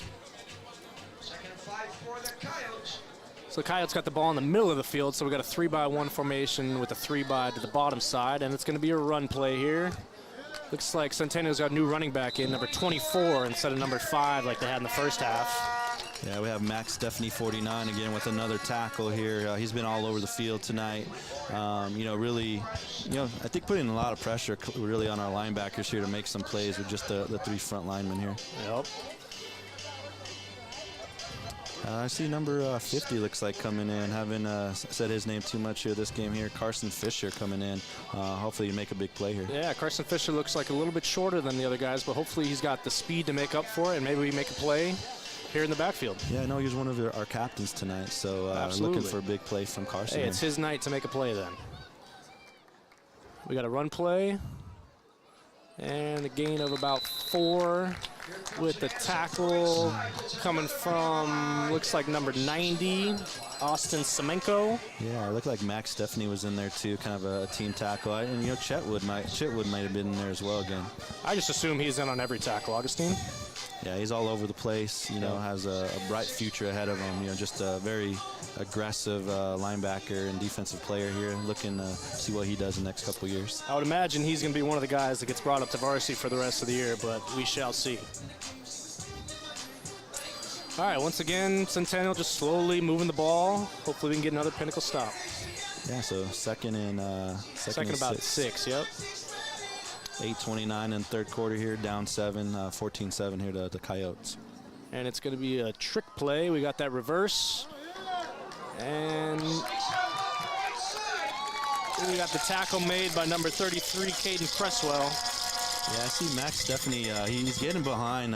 He's getting behind these offensive linemen, and putting some pressure on some of these guys. Just slipping away here. Great follow-up by Caden there on that tackle. Yeah, number 4, David Mulumba, was there to force the ball carrier back inside, but unfortunately he had no friends there to make the tackle until after the first down. Yeah, we're looking at another 1st and 10 here on the 24. And it's going to be another run play. This time, Pinnacle defense swarming to the ball, making a tackle for loss. Oh, we have a bunch of guys in there. Caden Criswell here. Unfortunately, it looks like some extracurriculars after the play between number 89 on Centennial and number 13 for Pinnacle, Phoenix Galvin. Let's see what the call is here. It may be offsetting, or they may just get the second guy and get us. You know, I know last game we had a couple of personal fouls called against us. You know, the coaching staff really doesn't love to see any of that, right? Being able to, you know, play football and, you know, make an impact in a positive way. So unfortunately, our first tackle for loss in the drive gets a free first down with some extracurriculars after the play. Like you alluded to, Augustine, coaching staff hates to see that. You know, the kids are young, they are going to make mistakes, but hopefully we can get that turned around and finish out this drive strong. Yeah, Phoenix is a great kid. I know he'll learn from that opportunity, come back even stronger, and then hopefully make a play here. Absolutely. Later this game. No better way to right your wrongs by making a play here. So we got 1st and 10 on the 13-yard line here. Would love to get these stops here and force them into a decision to a field goal or going for it, and they're deep in Pinnacle territory here. All right, that 3-by-1 formation. They're going to motion to the wide side, and it's going to be a swing pass. Oh, right over there. Oh, that might be a live ball, Augustine. And it looks like it was. It was a backwards pass indeed, so that was a live ball. Yeah, Alex Lugo got right in there, just right over his outstretched hand there. Unfortunately. You know, read that play perfectly, you know, and really had the, you know, Coyotes were wise to jump on that because it was a backward pass and, you know, opportunity for us to get that ball. Absolutely. So we're looking at a 2nd and about 20, maybe a 2nd and 17 here. Looks like was there a penalty on that play? Don't think so. The refs are talking, but it doesn't look like we got a penalty here. It looks like we're going to stay with the 2nd down and about 20. All right, no big plays here. Let's lead to a 3rd and long. Once again, 3-by-1 to the wide side with the 3-by. And this is going to be a pass play. Looks like another slip screen. And Chitwood there to make the tackle. Yeah, great tackle there. They like those screens there to the wide receivers. We've seen that quite a bit this game here. Yep. I think our defense is really cluing in on that now. Absolutely. You can't fool Chitwood out there. So we got a 3rd and 15. Big play here would lead to a stop. Now, I don't know about you, Augustine, but I did see Centennial's kicker out there at halftime getting some extra kicks in. So maybe they go for the field goal if we get a stop here, or maybe they go for it. We'll see. Yeah, we'll see. 3rd and long here. Would love to get a stop here, right? Maybe get some pressure on the quarterback here, make them into a quick decision. Hey, why not a turnover? I think right now would be a great time for a turnover here, Augie. I would love that. Let's go for a pick 6 here. How about that? Absolutely. It's going to be a botched run play, pass play. Looks like we do have. We got a flag down, so we'll see what it is. Play. Yeah, we had it looked like it was a high snap. He had a tough time bringing it in, and then by the time he did, you know, he was able to scramble for a couple yards. But again, that penalty on the play here, see what that is. It's looking like it's going to be a holding on the offense. I would imagine we decline that penalty and lead to a 4th down, but we'll see what coach wants to do. Yeah, either way, you know, I think it's positive for us, right? It looks like he's accepting. Looks like we are accepting it. All right, so we're going to have 3rd and maybe 25 here. 3rd and a haul for sure. Yeah. So I anticipate another screen play here, Augie. They're thinking we're going to send pressure. They're going to let those guys run upfield and try to sneak the ball in behind them. Yeah, I think we took that penalty, get them out of field goal range there, right? They would have had an opportunity to make a decision on 4th down to kick it. So, you know, by taking the penalty, hopefully get them out of field goal range and get a stop here on 3rd down. Lockdown. Tell you what, not a bad call by Coach. That's why he's down there calling the plays, and I'm up here just announcing it. Love a big stop here. 3rd down, 3rd and 25. Yep, 3rd and 25. We got 5 minutes left in the 3rd quarter. Pinnacle down 7 points. No big plays here. Looks like we're sending pressure. And it's going to be a play action. They got a man deep. And unfortunately, that's going to be a touchdown. Yeah, so it's a really good connection there, right? Just threw it up there. It was a great pass. Great pass by the Centennial quarterback. It was a heck of a pass, and unfortunately when they run that 3-by-1 formation, they leave that one wide receiver, we like to call, leaves him on an island with our cornerback. And he just made a play, and quarterback made a great throw and led to the touchdown. Yeah, it looks like Phoenix Galvin on that defense play there. It was right there to make it, just unfortunately Centennial comes up with the ball there. So we got 27 pending this extra point for Centennial. And we were trying to catch that and get a block, but our timing was a little bit off. Yeah, I think Braden Frick was trying to get to upper crust pretty quickly or fly by there. Just jumped a little too quick, right? I think it might have been fly by he was going on that one there, Augie. Fly by. He was flying by. But it looks like Centennial's going to switch it up, I think, and try to go for this instead of kick the extra point. Yeah, they get a couple extra yards there, right? So it's a little bit more attainable, I think, to get this extra point or 2-point conversion, rather. And so it looks like they're going to go for it here. On all these short goal line situations, we've had guys breaking through the line to make a play. We just haven't been able to make it. Hopefully we can finally make that play right here. Love a defensive stop here to get some momentum going. And they go with that same run play, and it looks like we do play. stop Chitwood. the Coyotes this time. Guess who? I'm guessing Chitwood. Chitwood it is. Yep. You know, getting right through that offensive line. Really Tell you what, diving Augustine, I'm in luck because I had over on Chitwood's tackles tonight, and he is delivering for me tonight. There you go. There you go. But that's going to let us talk about another sponsor, and that's going to be FBC Mortgage.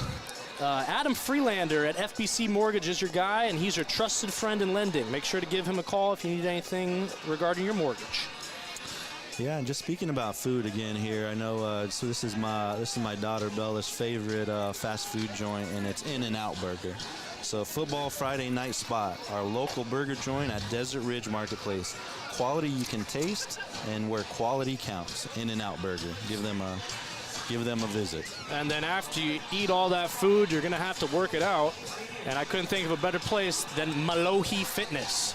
At Malohi Fitness, you'll find your strength, and it's located at 25th Place in Rose Garden. Perfect place to go get your In-N-Out burgers and fly-by pizza and everything all worn out. Malohi Fitness, check them out. So we got, let's see, 20-7. We have the Centennial Coyotes up here, 20-7. 4 minutes and 50 seconds left in the third quarter. Ready to kick off. We got a good stop there on that 2-point conversion. We got number 6, Tashawn Taylor, and number 8, Alex Lugo back deep again to return. And it's looking like it's going to be Tashawn Taylor. And we're going to bring it out to about the, I believe, 22-yard line, Augie. Yeah, so we'll start our drive here at the 22-yard line, looking for a nice drive here, get back in this game. 4:42 left, got plenty of time to, make a couple of offensive plays and get back in this game. We got to get back to that success we had in that first drive, getting some big chunk plays. So I could see our Pinnacle offense running some pass plays and seeing if we can make something happen in the pass game. Absolutely. We got the players to make that happen. Some of the playmakers, Tyler LaRue out there, Braden Frick. I see Braden Frick and Deuce getting the ball quite a bit this second half. And Deuce Farsano with that cannon he has, can get the job done. Absolutely, might see some more trickery plays.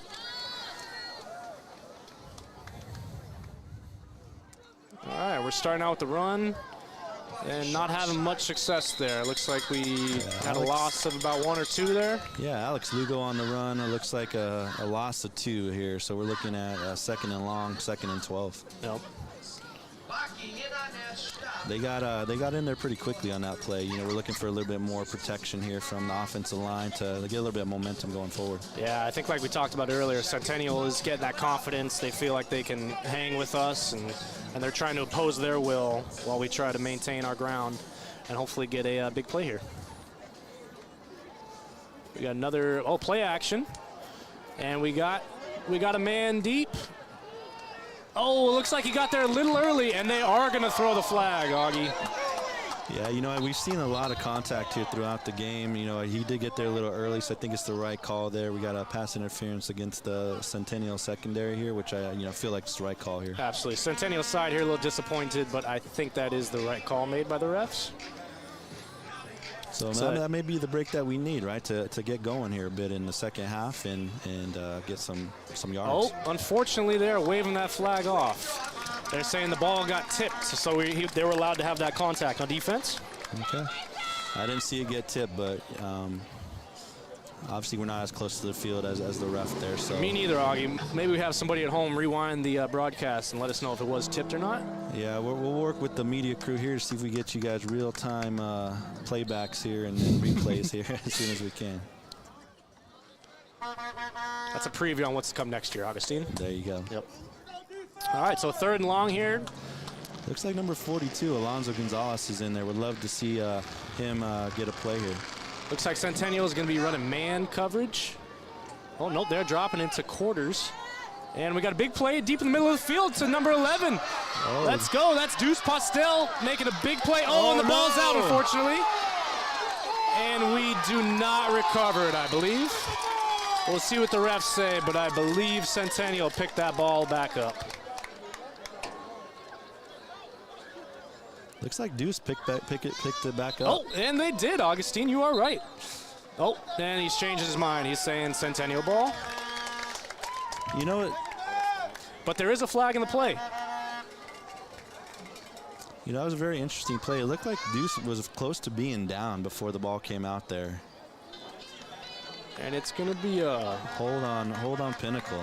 So it looks like they called it, like our Pinnacle Pioneers picked the ball back up in that fumble, but unfortunately with the holding call, it's going to come all the way back to 10 yards from the line of scrimmage. So we're going to have a 3rd and about 23 instead of a 1st and 10 in the red zone. So unfortunately, that's one of those times where the flag doesn't go our way. And we did not luck out on our big play. But that's all right. Pinnacle will have an opportunity to gain it back again. Yeah, I'll tell you what, that was a beautiful play. Nice pitch and catch there from Varsano to Pastel. You know, and really a huge gain, right? And so I think we'll have some positive momentum going here and get back on track. And we have a, third and a haul here, right? So let's see if we can pick it up. Absolutely. We are having some success throwing the ball over the middle of the field. Let's see if we go back to that. Centennial's got 3 safeties back deep, so they're anticipating this long pass play as well. So we'll see what happens. We got a 3-by-1 with Alonzo Gonzalez on the 1-by side all by himself. It's going to be a split screen. And we got some decent blocking there. And unfortunately, it's going to be a holding call. But we'll see if Centennial accepts that holding or if they decline it and lead to the 4th down. Yeah, it looks like another holding call, back-to-back holding calls here. Really just trying to give our playmakers a little bit more room here. We're getting a little caught pulling on that jersey there. Absolutely. You'd love to see the effort out there, but unfortunately we get called for the holding. They are going to accept that penalty, I believe, Augie, and it should lead to a 3rd. We'll see. 3rd and... I believe the ball is going to stay right where it's at. So 10 yards from that spot foul is going to put us right back at 3rd and about 23. We're going to have a feeling we're going to pick this up here. We're going to get this 1st down, another positive play here, not another long pass from Varsano. Augustine, I'd love to trust that intuition of yours, so let's see if we get it here. We got Ford. We got all these corners back very deep. And we're throwing it over. Oh, that was a great pass to number 1, Tyler LaRue. Unfortunately, again tonight, just right out of his outstretched arm, and unfortunately, he can't make that catch. Yeah, it was one of those plays where, probably the right call there, right? Wide open, LaRue in the middle of the field. He had some green grass ahead of him. He was able to pull that in. Unfortunately, just a little bit out of his hands. So we, 4th and long here, and I would imagine we're punting deep in our territory. Absolutely, but like we've seen before, Deuce couldn't create something on his own and make a play happen, but I do anticipate another rugby punt coming. So So 20-7 here, 2 minutes and 50 seconds in the third quarter. 4th and 22 for the Pioneers. And the ball's off. And looks like we aren't going to get a very nice roll. And it might have touched his foot, possibly, maybe not. Run! A touchdown! It looks like they are going to say it did not touch the Centennial Coyote. Yeah, that was an interesting play by the Centennial player there, right? I think he was thinking about picking that ball up, and it took a weird hop, and it looked like it hit his cleat there, his toe. But I guess it just missed him. Yep. You know what, Augie? I think we got just enough time to fit in a sponsor, and that sponsor is going to be Stotts Equipment. At Stotts, our vision is to be the best equipment dealer in the world, and they've been celebrating for 76 years of service. So if you need any equipment rentals, they're your guys. So Centennial's coming out, their offense coming out, 2:39 left in the third quarter, still score 20-7 here. Yeah, we have this is going to be our third different running back in the game for Centennial. And it's going to be one of those swing passes. And number 49 is going to be there, as well as 75 and 9 to make the play. Yeah, Max Stephanie, Brady Broquist, and Chitwood, of course. Absolutely. There was a flag. We'll see what they call. We might have a face mask possibly on this play. And it is going to be a face mask. I'll tell you what, Nick, we haven't got a lot of penalties our way here this second half. Thursday night, right? Yeah, exactly. So, obviously we're in their home territory here. Would love to see some of those calls go our way here in the rest of the third quarter, moving into the fourth. I'll tell you what, I love the aggression, though. Pinnacle was flying to the ball. Here in the last handful of plays, so we're being a little bit more aggressive and getting, making him make some decisions there, which is, we love to see. I'll tell you what, first down has been our down for Pinnacle defense. Unfortunately, second and third down, not so much. So let's see if we can turn that around and make a stop here.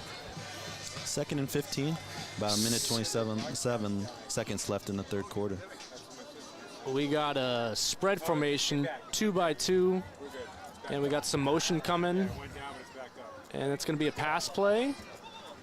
Oh! I can't tell. It looks like, it looked like possibly we had an interception by Caden Cresswell, but the officials are saying the ball is incomplete there.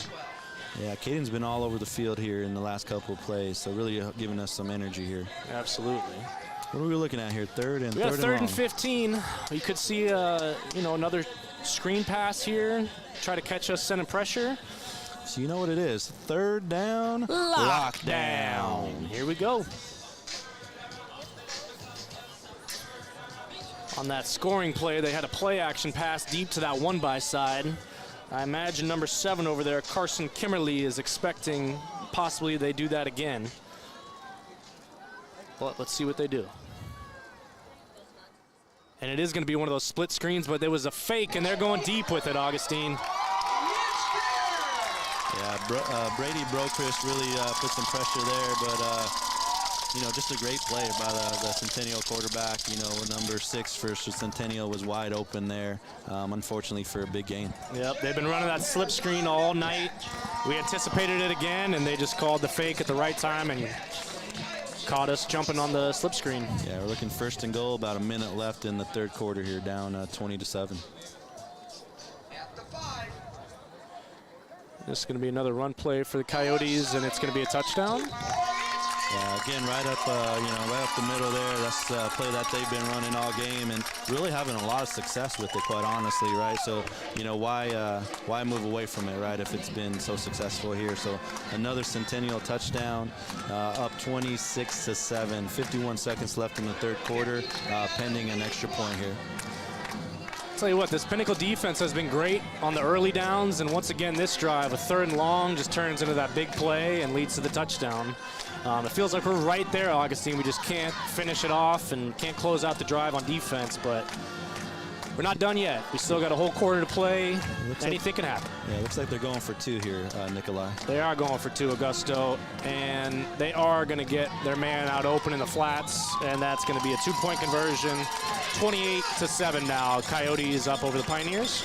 Yeah, I think they took a play out of the Kansas City Chiefs playbook there. I see them run that quite often, right? Number 33 there, I think it was, for Centennial, was wide open there on the left side for a 2-point conversion. So we're 28-7, 51 seconds left in the third quarter. I really think, we need to respond here. Absolutely, and when you need to look for a home to buy, the Horton team will respond to you. If you want to purchase a home or learn the value of your current home, have questions about real estate, investment properties, or even possibly second homes, call or text the Horton team at 480-227-3311. That's 480-227-3311. The Horton team is proud sponsor of Pinnacle High School for over 8 years. Give a shout out to another sponsor here, Desert Center for Allergy and Chest Disease. Suffering from allergies or chronic cough? Tired of being tired?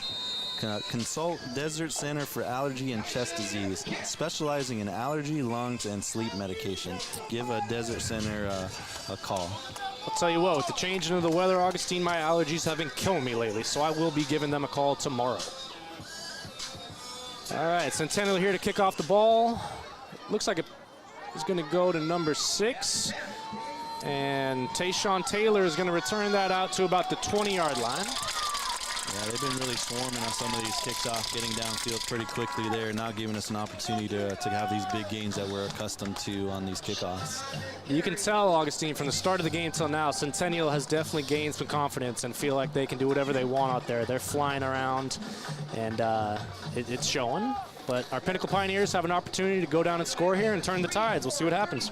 Yeah, I think for our continued confidence here, we need a score, right? We need a score here, keep this game semi-close, and, not go 3 and out here. And we got a whistle on the field. Looks like a Centennial player did not have his chin strap buckled. You know, the refs, just like us, Augustine, are worried about safety first here, so we're making sure he's buckled up. Absolutely. All right, so 45 seconds left in this third quarter. Looks like might have a play or 2 left. And doing another one of those check with me's where coach can see what the defense is running, tell Drew what to run, and it's going to be a run play. Tashawn Taylor there with the run. Tashawn Taylor getting the carry there. Looking like it's going to be a 2nd and 10, no gain on the play. I think we might have enough time for one more play here in this third quarter, Augie. Yeah, we have a Centennial player down. Looks like we're going to stop the clock around 29 seconds here left in the third quarter. Gives us a great opportunity to continue thanking our sponsors here. Absolutely, and now is a great time to talk about Castillo Law. Castillo Law, they're your criminal defense when you fumble off the field. Just reach out to Castillo Law for any of your needs. And I shave my head, so I don't go to the hair salon too often, right? But if you do need some of that services being done, Rye Hair Company, modern hair saloon providing high-quality hair color, haircut, and hair extension services, located on Cave Creek Road and the 101. Unfortunately, Augustine, you and I both know absolutely nothing about hair, but Raya Hair Company will provide you any of those services or needs that you have for your hair. And then moving on to Huntington Learning Center. Huntington offers online tutoring, ACT and SAT test prep, as well as K-12 tutoring in our convenient Pinnacle Peak location. Now is the time, I believe. It's been quite removed for me since high school, but I believe these SAT and ACT tests are coming up for seniors and juniors, so now is the time to reach out to Huntington Learning Center. Absolutely. So we have the Centennial player back up, walking under his own weight there. Good to see, for the Coyotes there. You do love to see that. Looks like there's possibly some cramping going on, but we'll see. Hopefully he can get back out on the field. I'll tell you what, it looks like number 1 on Centennial visits Raya Hair Salon. He's got quite a luscious flow of hair that we do not have, Augustine. Yeah, that brings me back to Troy Polamalu vibes there. So looking good. And our Pinnacle Pioneers are running a little bit of a screen pass to the tight end.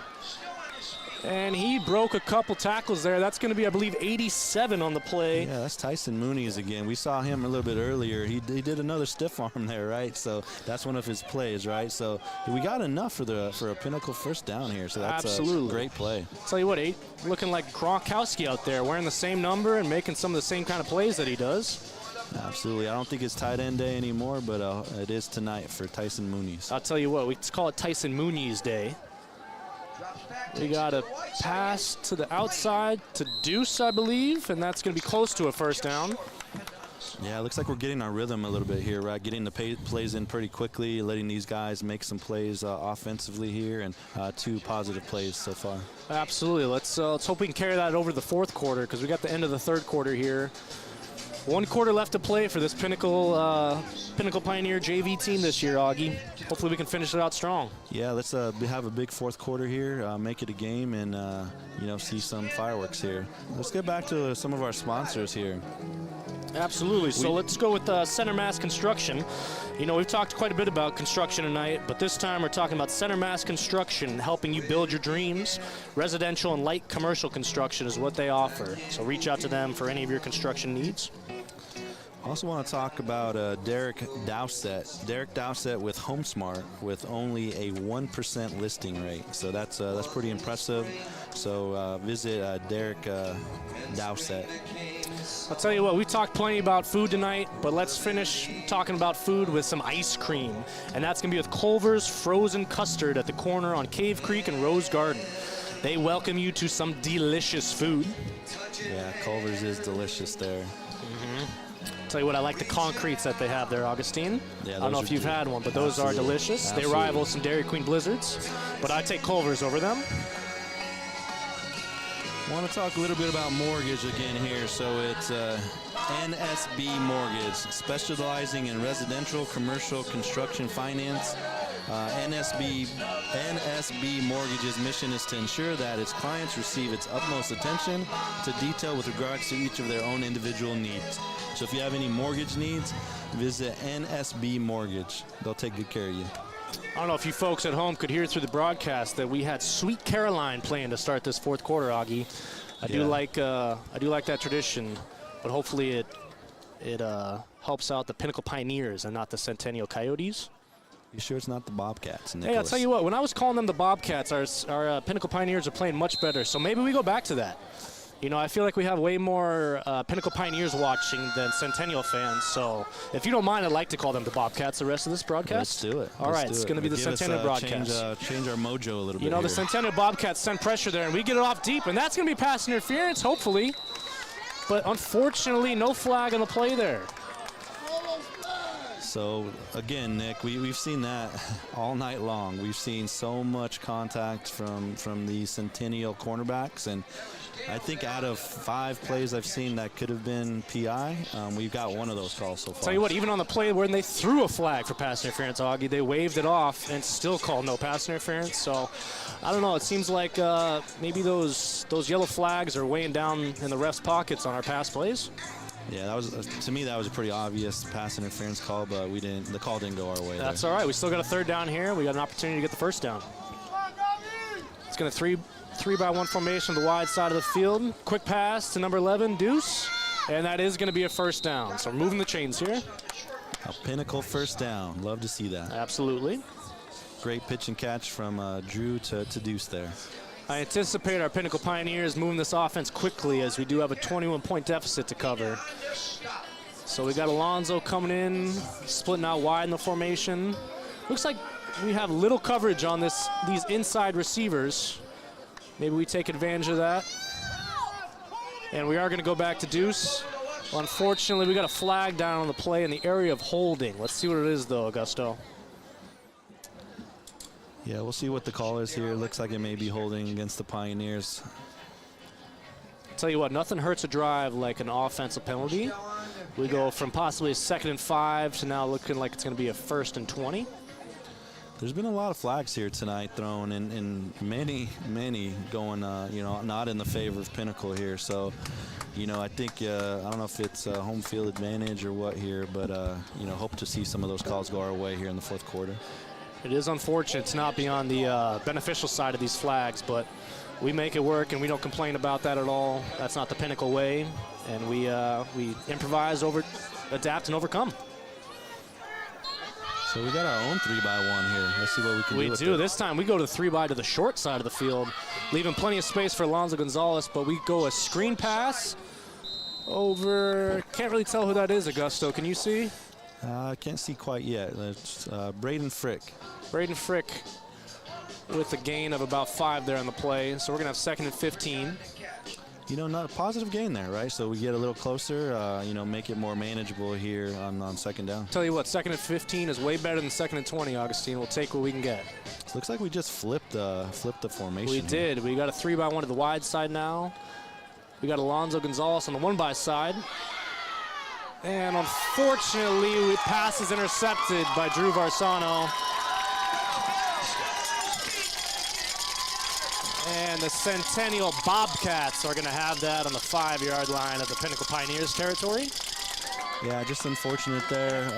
It looked like he was just kind of sneaking in there, that defensive player. I don't think Drew saw him the whole time.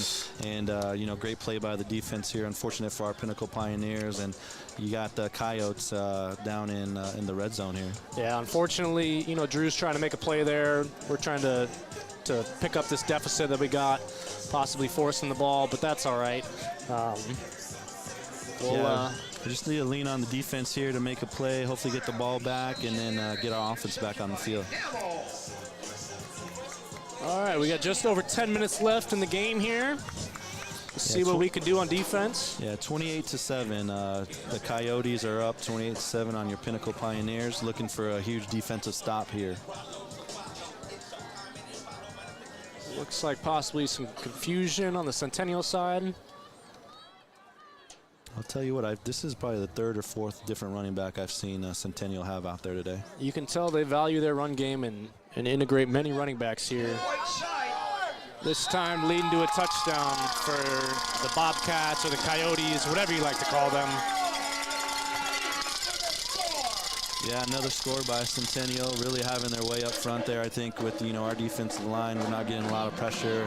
Again, they're probably averaging a good 5-6 yards a carry here and been successful doing that all game. Yeah, it shows how big that offensive line is and how they're able to impose their will and move the ball in the run game like they like to.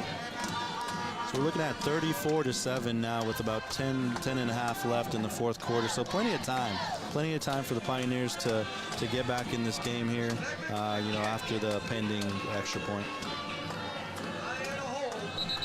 And we got a flag down on this extra point. It's looking like it's going to be a false start, I believe. So it seems, Augie, we're just trading off penalties on these extra points, and it looks like it's probably the only time we can get a flag for our Pinnacle Pioneers. But we'll take it, and now they got an extra point from the 8-yard line instead of the 3. Yeah, last time this happened earlier in the game, right, they had a penalty on a kickoff, and that next play they hit the crossbar, so hoping for a miss here.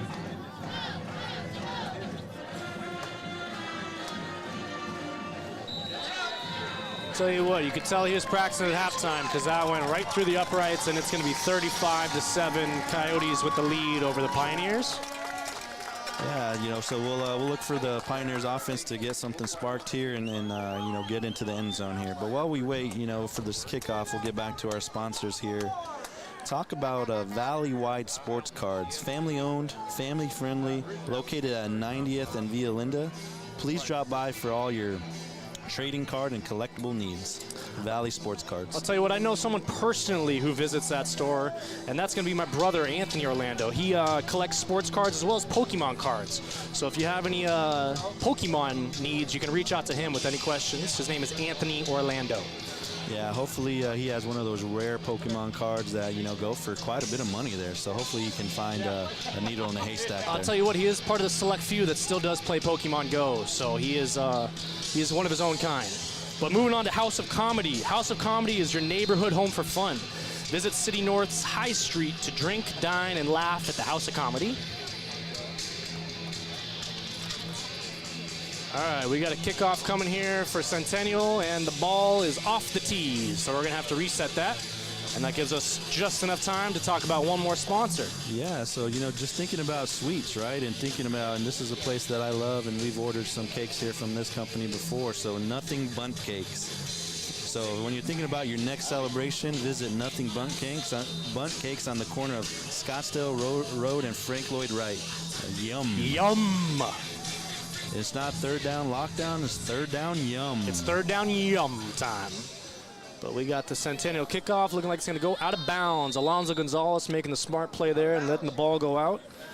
And I believe that's going to bring the ball out to the, is it the 35 or the 40, Augustine? I can't remember. Yeah, high school's a little bit different, so I think it's the 35. Looking like it's going to be the 35-yard line.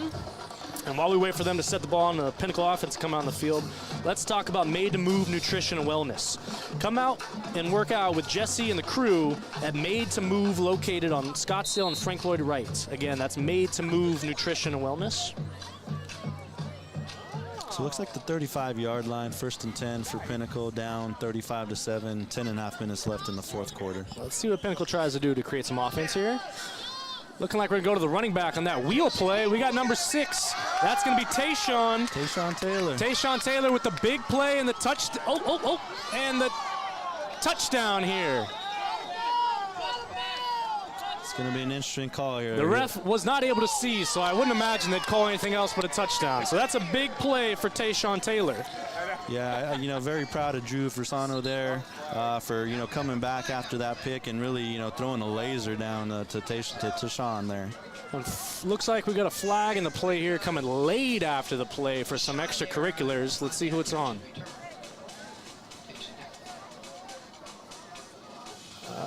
The way they're talking, it's looking like it might be on our Pinnacle Pioneers. It looks like they're asking them when they want to accept the penalty. But I might be mistaken. Wouldn't be the first time I've been wrong, Augie. Yeah, I think it's some sort of personal foul here. I don't know who they're calling it against, though. Tell you what, my girlfriend got a very big kick out of that. She stood next to me and laughed at that one where I said it's the first time I've been wrong, or not the first time. Let's see what the call is here. Still waiting for an official call. It's going to be a sideline. They've had a sideline warning before, so I think this might actually be a penalty here. So that's going to be enforced after the extra point here on the kickoff. What do you think, since we're accepting this penalty here, what do you think about going for 2 in this situation? Doesn't look like we're going to do it. It looks like we're lining up for the extra point, but what do you think about going for 2 in this situation? I think with Ryan Orzel being as automatic as he is, we'll take the sure points. Maybe we'll worry about going for 2 when we get closer to that 35-point mark that Centennial's at. So we lined up again for an extra point, right? And another flag, right? I can't remember the last time there were so many flags on extra points there. I believe we have an illegal substitution or an ineligible lineman on the play here. Yeah, I don't think it matters. Like you mentioned, Ryan is pretty automatic. He has a huge leg, so, you know, I've seen him hit some, you know, 40-yard field goals earlier in the season, so I think this extra point should be pretty automatic, even with the penalty. Let's see here. And it's looking like that's right through the uprights. It's going to be Coyotes 35, our Pinnacle Pioneers 14. 10:20 left in the fourth quarter. Pinnacle will be ready to kick off to the Coyotes here. But let's get back. I know, you know, I love my coffee in the morning. And what do you drink coffee in the morning? I'm a Nick? big cold brew guy, Augustine. Love Okay. me some cold brew. And us at the fire station, we love to drink our coffee. Well, you need to visit Scooter's Coffee. Scoot on over to a new location at the corner of Deer Valley and 7th Avenue. Try our new amazing fresh brewed coffees, teas, and signature drinks. We serve breakfast too. Click on the QR code on our banner in the stadium for daily discounts. That's Scooter's Coffee. And then if you're looking to buy a vehicle at all, Liberty GMC is who you want to go to. To everyday life, we'll get you there. Liberty GMC, your one-stop resource for all automotive purchases and repairs. Pinnacle families receive extra discounts at Liberty GMC, so make sure to check them out for purchasing any vehicle.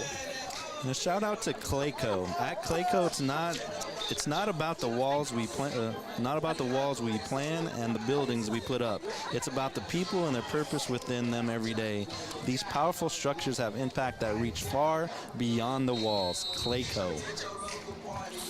All right, we're going to have our kickoff here. 10:20 left in the game. We might get some trickery. Yep, and we do. But unfortunately, the Coyotes were ready for that. So Coyotes are going to start the ball right at midfield. We need a Pinnacle stop here to get back in the game. Yeah, I don't mind that play call there. We need to have something go right our way here. And I'm going to try to fit in one more sponsor here before they start this drive with Binding Pros. Visit Binding Pros for all your area rug needs, rug repairs, rug pads, rug washing, new rugs, and stair runners. Call Binding Pros.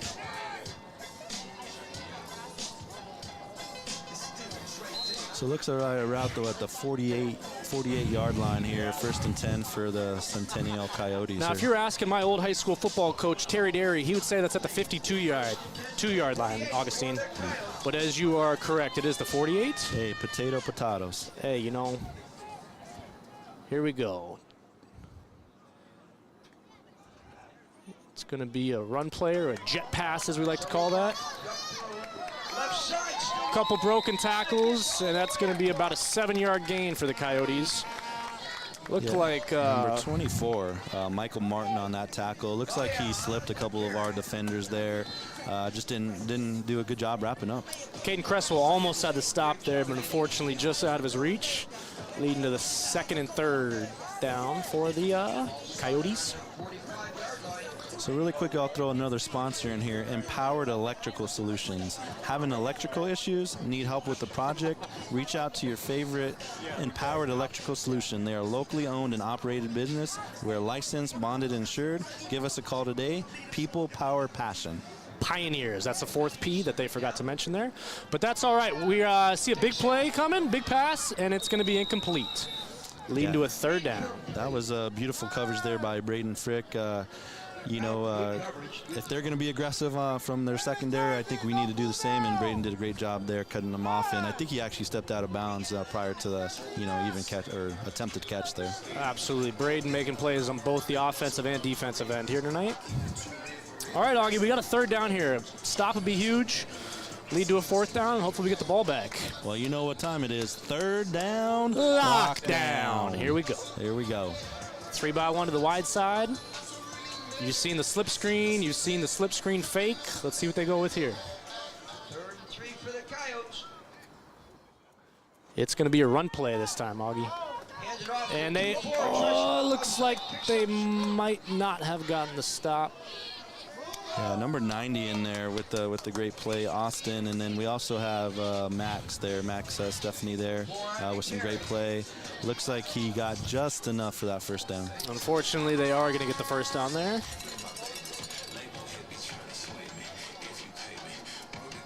Austin Semenko and Max, we've been saying their names quite a bit on defense tonight. They've had a pretty good game tonight. Absolutely. All right, we got this time we got a 3-by-1 to the short side of the field. The last time they were in this formation, they had a halfback swing pass to the short side of the field. But they do have a lot of space for their 1-by receiver to the top side. Let's see what they do. And it's going to be another one of those swing passes or a toss. And it's going to be a gain of about 6. Yeah, it was a borderline holding there, I think, on their receiver. We got called on that earlier in the game. We didn't get the penalty there, so something to keep an eye on as we continue down this 4th quarter. Yeah, it looks like the Coyote offense is liking going to the 3-by side tonight, so just something I've been able to clue in on, and maybe our defense can capitalize on some of this. We got a 3-by-1 formation again to the wide side. Yeah, if it's any indication of what the varsity team may run tomorrow, hopefully this gives us a little bit of a competitive advantage if they're running something similar here tomorrow night for our varsity team. And they are going to go to that 3-by side again, going deep. We got men back there to make a play. Oh, unfortunately, just through number 8's hands. That's going to be Alex Lugo almost making the interception there. Yeah, didn't come up with the catch, right, or the pick there, but just great defensive play just to knock the ball down. And once again, we got a 3rd down, Augie. Yeah, so you know what time it is. 3rd down. Lockdown. Here we go. Let's get one more sponsor in here from Champions Collective Football Camps. Help your player unlock their full potential at a new football camp coming to Phoenix this January called Champions Collective. NFL veteran coaches Brock Osweiler, Malik Jackson, Nashon Moreno, and Daniel Owens, just to name a few, help develop your player into a multitude of areas. Register now and get 25% off. Visit championscollective.com. Use promo code Phoenix. And while we were mentioning our sponsors, the Coyotes picked up the first down there on a run play. So that's going to be 1st and 10 at the Pinnacle 31-yard line. And we got just under 10 minutes to go on this game. It'd be interesting to go back and take a look at the time possession in this game, Nick. And it feels like our defense has been out there the entire game with our offense only getting a few plays in. So Centennial is really, maintaining possession a majority of this game, and it's really showing on the scoreboard here. That is for sure. I'd be interested to see that time possession as well. All right, we got a 2-by-2 formation. Our Pinnacle defense staying with those 3 down linemen and those 3 linebackers behind them. Looking like we might bring some pressure off the edge. And it's going to be a short pass play, and that's going to be incomplete. So we got a 2nd down and 10. And I think it's just enough time to talk about Diamond AC and Heating. Call Diamond AC for all your HVAC needs and receive Diamond service at an affordable price. Stay cool or call us. Yeah, we're hoping for some cooler temperatures here, right? So maybe you're going to put that heat on here soon, and something that we don't use very often right in the Phoenix area. But if you do need help, they're a great sponsor for us. Absolutely. All right, so a 2nd and 10 here on the 31-yard line. Let's hope we can get another stop. Big play here. Why not a turnover, Augie? I think it might be turnover o'clock right now, actually. The defense has been out there quite a bit, right? So just to kind of reward them, let's get make a play. I think we're bringing some pressure off the edge. Unfortunately, it's a run play. Oh, just slipped right out of that tackle. And it's going to be 3rd and about 5, I believe. Yeah, I'll tell you what, Nicholas, is, I don't know if that was just a great play call or they just got a little lucky, though, but they ran the opposite side of our blitz there, right? So just a little luck or a good play call. We'll leave it at that. I think that Centennial offense likes to run to the wide side of the field, likes to run where those 3 wide receivers are. Looks like we got a 3rd and 5 coming up. You know what time that is, right, Augie? 3rd down, lockdown. Here we go. Really would love our defense to show up here on 3rd down, make a play like you mentioned a little earlier, get a turnover here, and get the offense back on the field. We got a 3-by-1 side to the wide side of the field again. And it's going to be a run play with a great tackle by the entire Pinnacle defense, but it looks like number 8, Alex Lugo, was there first to make the tackle. Yeah, another great play. He was coming off the edge once again. I think they saw a little success there on the last play. Sent Lugo again, and he was able to wrap him up for a nice play. Now, it's going to be an interesting call here, Augie. We got 4th and about 6 for the Centennial Coyotes. Interesting to see if they try to punt us deep in our own territory or they try to go for it here. Yeah, it looks like they're sending in some new personnel here. I don't know if that means they're punting or they're just getting their heavy package in there to try to get those 5 to 6 yards that they've been getting on these run plays. I'm guessing we're going to get a timeout here, Augie. Yeah, they're going to run some clock down and call a timeout here. So I couldn't think of a better time to talk about Paradox Video Productions. At Paradox Video Productions, your video production and digital marketing for your business, connect at paradoxvideoproductions.com. Yeah, let's talk about North Valley ENT. North Valley Ear, Nose, and Throat Associates, providers and professionals, comprehensive ear, nose, and throat and nose, medical care and treatment in a compassionate and friendly environment. North Valley ENT. And now is about that time where all the kids are going to get sick and the ear, nose, and throat allergies and sicknesses. Couldn't think of a better time to call up and go visit North Valley ENT. Moving on to Muscular Moving Men in Storage. They've been Arizona's premier moving company since 2008. With over 30,000 moves completed, their team of mover athletes is your solution for your local or long-distance moves. For all things moving, including storage, call or visit muscularmovingmen.com. Mention Pinnacle Football for a free packing starter kit. That sounds like a great deal there. I'll tell you what, Nick, have you ever been to Trevor's? You know what? I have been to Trevor's many a times, Augustine, and I love it there. Yeah, I know they were a big sponsor when the Waste Management Open was out here. So give Trevor's a visit. So immerse yourself in a better liquor store experience with our beer cave, walk-in humidor, golf simulation, pizza kitchen. Trevor's on Mayo Boulevard, where something is always happening. All right, come back to this 4th down. The Centennial Coyotes are going to go for it, hopefully, and we get it's going to be a play-action pass. They're going to that one by side, going deep, and it is going to be incomplete, they're saying. Yep, no catch. So that's going to be a turnover for the Coyotes, and Pinnacle Pioneers are going to pick up the ball at their own 30. Turnover. I'm trying to see who was on that defensive play. I think it was Alex Lugo. I believe it was as well. Making a heck of a play. Could have been Caden Cresswell, too. I can't see the number here. All right. Pinnacle's doing what they need to stay in this game. We got just under 7 minutes left to play. We got 3 scores to make up. Hopefully we get another big play here and keep the game alive. Yeah, let's go. Let's go down the field and score here and, turn something positive here. All right, we got a 3-by-1 to the short side of the field. Let's see what we do. And looking like it's going to be a false start, maybe. Looks like the refs aren't real sure what they're calling either yet. It's going to be on the defense, I believe. Looks like another illegal substitution, I believe. Yeah, I believe they have one too many people on the field there.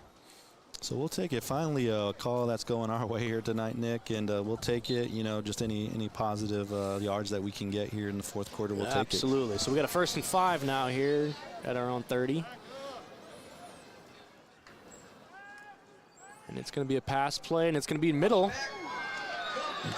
It's looking like Tyson Mooney's again. Yep, like we said, it's Muni's day. What a perfect guy to go to on Muni's day. Muni's day. I'll tell you what, I think he has 3 catches here tonight. Just really being really effective out of the tight end position and really being physical after the run. Absolutely. After the Pinnacle is going hurry-up offense here, back in the ball. It's going to be a pass play. Drew Varsano trying to escape the rush and unfortunately got a sack. Yeah, it's they've been getting and putting pressure on Varsano the entire game. We've been doing a pretty solid job of keeping him out of there, but was able to get in there for the sack. So now bringing up a 2nd and 16 with about 6 minutes left to go in this game. Let's see what the Pioneers are going to come out with on this 2nd down. I'll tell you what, Nick. How about a score here, right? Let's get a 50-yard touchdown here. I would still love giving Braden Frick a chance to go up and head tap someone here. Absolutely. It's looking like we're getting single coverage on this bottom side. We got a little stop and go, and that's going to be to number Alex 8. Lugo. That's Alex Lugo again, making plays on both offensive and defensive side tonight. I'll tell you what, that was a beautiful play by Drew Varsano. Really, that little pump fake there to Braden Frick, and then, getting the middle of the field open for Alex Lugo and a beautiful catch. I think for our Pinnacle offense, that middle of the field behind those linebackers, about 15 to 20 yards, that's been our sweet spot. So let's see if we go back to that tonight. We got Drew Varsano rolling out and scrambling for about, about a 5-yard gain, 6-yard gain. Yeah, so really Drew, putting on his wheels there, making a play out of nothing. Didn't see any of our receivers open downfield, so really improvising and using his legs there to get some positive yards. All right, so now we got a 2nd and 5. 6 coming up. Just so you know, 35-14, Centennial up on your Pinnacle Pioneers. 5 minutes and 26 seconds left in the 4th quarter.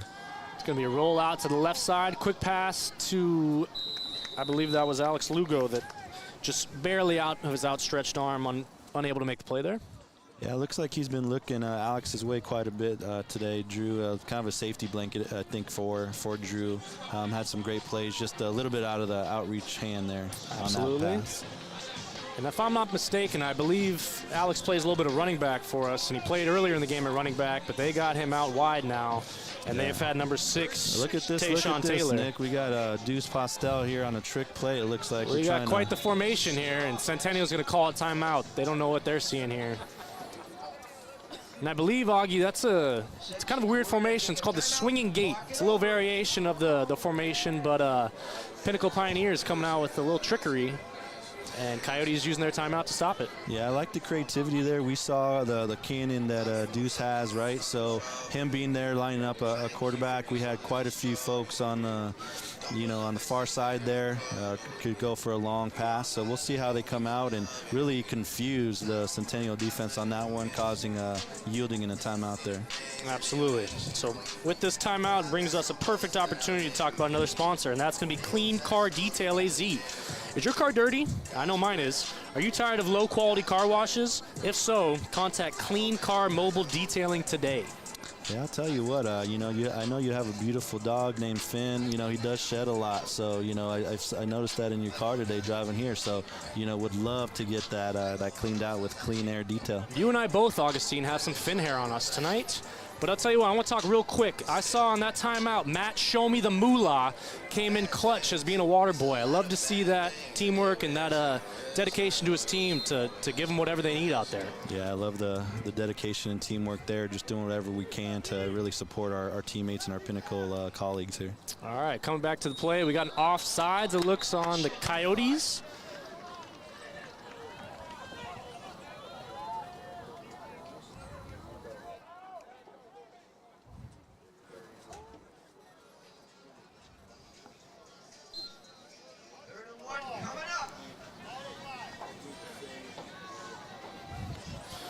All right, so that is going to be an offsides on the Coyotes, and we got a 3rd and inches with about 5:20 left to go in this game. A little motion on the Pinnacle side, and Drew Varsano getting pressure again, just getting rid of it. Yeah, not much Drew could do on that play. Just a ton of pressure. Had 3 or 4 of the Centennial defensive players really bearing down on him, and really just made the good decision to throw it out of bounds. I believe they are going to call an intentional grounding on that, Augustine. Yeah, it's looking like the ref on the sideline judge was saying it did not get past the line of scrimmage, so that's why they threw the intentional grounding flag. Yeah, it's unfortunate. They really looked at the Centennial sideline to help them with that call, right? So they were able to coax him into that intentional grounding, and it was close, right? He was out of that, could have been out of that tackle box there. You're saying if they would have thrown it to the Pinnacle sideline, we might have seen a different outcome, Augie? Read between the lines there. I hearing you loud and clear. All right, so now we got, unfortunately, a 4th and about 17 here. Another trick play here. Is that, what'd you call it? I called it the swinging gate. Usually all the guys are on the left side, so this is a little different variation of the swinging gate than I'm used to. But unfortunately, we're going to have some trouble with that snap, and that's going to lead to a turnover. Just unfortunate. I think that's just kind of the script we have tonight, right? Just some untimely mistakes that we've had, and really kind of sums up the game tonight against these Centennial Coyotes. Yep. And let's talk about another sponsor, Augie. If you're learning to drive, I'll tell you what, you need to reach out to Learn to Drive AZ. They help create confident drivers. Why choose us? We are family-owned and operated. We cater to your specific needs, and we work around your schedule. For further information, visit learntodriveaz.com. So we got 35-14 here. Pioneers trailing the Centennial Coyotes here. We got 5 minutes, 10 seconds left in the 4th quarter.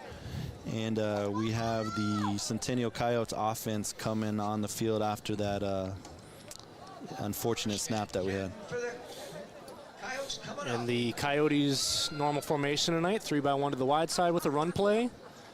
And just out of 75's hands, which was Brady Broquist. Brady Broquist almost getting that tackle in the backfield. Yeah, you see his partner and teammate there, Reed Kleka, cleaning it up a bit. Brady's been in the backfield all night long, just about a couple inches short of making the plays, but he's been back there. Looks like number 48, your boy Moolah. Show me the Moolah. Yeah, hopefully, it looks like he's okay, just limping a little bit, so wishing the best for him. Just a little hobbled. He'll be all right. All right, another 3-by-1 formation. Looks like Centennial is just about running all the clock down that they can and going to snap the ball as close to 0 left on the play clock as possible.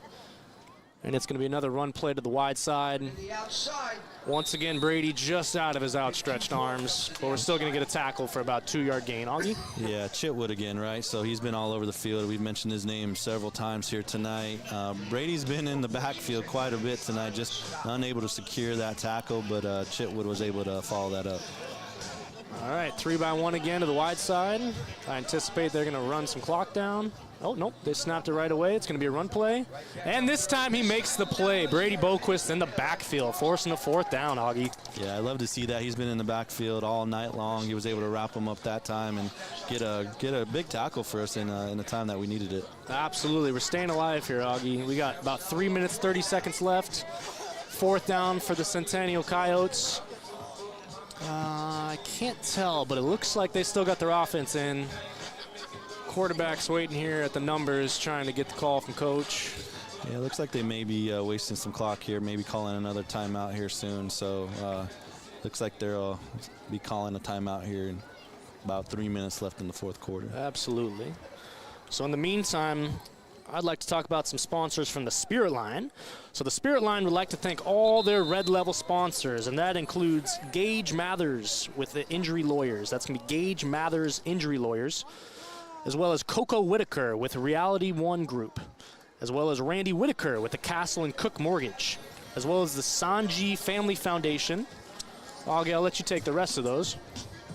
Yeah, so for some more of our sponsors here for the Spirit Line, Arizona School of Music, Webb Plastic Surgery, DC Dance Arizona, Alexander Building Company, Jacob Golden Associates, Christina Rathbun Realtor with Launch powered by Compass, and Barrio Queen at Desert Ridge. Augie, I couldn't think of a better way to wrap up our sponsors tonight with more food. And I have been to Barrio Queen, and it is a great restaurant. I'll tell you what, an interesting thing about Barrio Queen, Augie, is that with their guacamole, they like to put pomegranates in it. You ever heard of that? You know, I've had that a couple of times, and it's, it's definitely unique, and then I would recommend that you try it because it's delicious. It is delicious. All right, coming back to the field, 3 minutes, 3 seconds left. Coyotes with the ball, 4th and 5 at about the 32-yard line. I'm thinking we might get another one of those slip screens. Drops back. Yep, we got a screen pass. Oh, we do have a holding, so it looks like it'll be coming back. Yeah, and I think it was a great call by you, Nick. We've seen those all night, right? And we just got fortunate a bit with them holding us a bit. Absolutely. We do have a player down. I think it may be David Mulumba down. Flag on a I believe you're right, Augustine. So I think that flag is going to take us right about to where the original line of scrimmage is, maybe a little bit further out. holding is the call. It might be about 4th and 8 coming up for the Coyotes. Yeah, so we got about 2 minutes and 55 seconds remaining in the 4th quarter. Again, your Pinnacle Pioneers down 35-14. Is this 4th down, Nick? It is 4th down. We got 4th and about 7, maybe 4th and 8. We got Looks like new running back coming in. Sending the quarterback out there, right? Quarterback's going back out. We got same number, but new running back, both number 24. Yeah, that's interesting. I didn't think you could have the same number on the offensive side of the ball. All right, so they're going with a 2-by-2 formation. I think it'd be crazy for them to do another screen pass, but they might just do it. And it's looking like it's going to be passed downfield. Takes it deep. And he's got his man, number 3, wide open on the post. Yeah, I think a little bit of confusion in the secondary there. Left number 3 wide open. You know, there was an easy pitch and catch there. I think our defense was anticipating that swing pass probably, right? I think that's exactly what happened, Augustine. I couldn't have said it any better myself. Unfortunately, that gives Coyotes the 41-14 lead. And for any math nerds out there, that is a palindrome, 41-14. Same forward as it is backwards. Yeah, I love to hear that. I'll tell you what, though, the Pinnacle Pioneers are a big 2-minute team, so we'll see what we can do when we get our offense back on the field here. It is. We got 2 minutes and 17 left in this JV football season.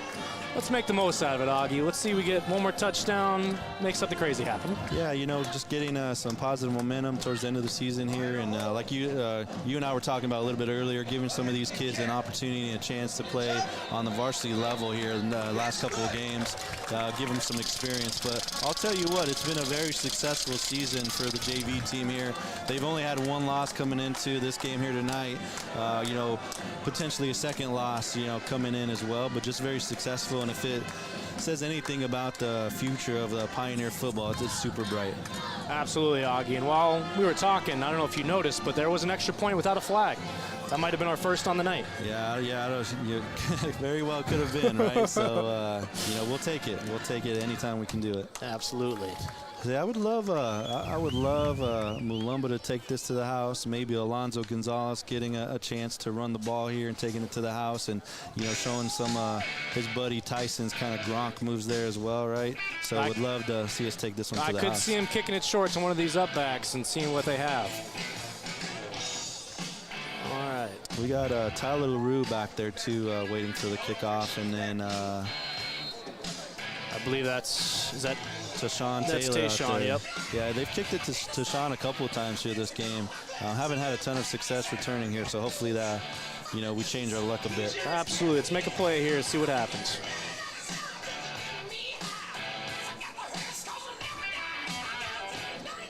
All right. Kickoff deep. Tyler LaRue. That's going to be Tyler LaRue. Taking it to the wide side of the field. And bringing it up to just short of the 30-yard line, maybe about the 27 to start this drive. So let's go. We got 2 minutes left, right? So really, we talked about really going into, we got another flag on the field here, Nick. Would you look at that? If I have any guess, I'm going to guess it's going to be on the Pinnacle Pioneers, but we shall see. You know, it's been disrupting the flow quite a bit here tonight with all the flags that we've seen.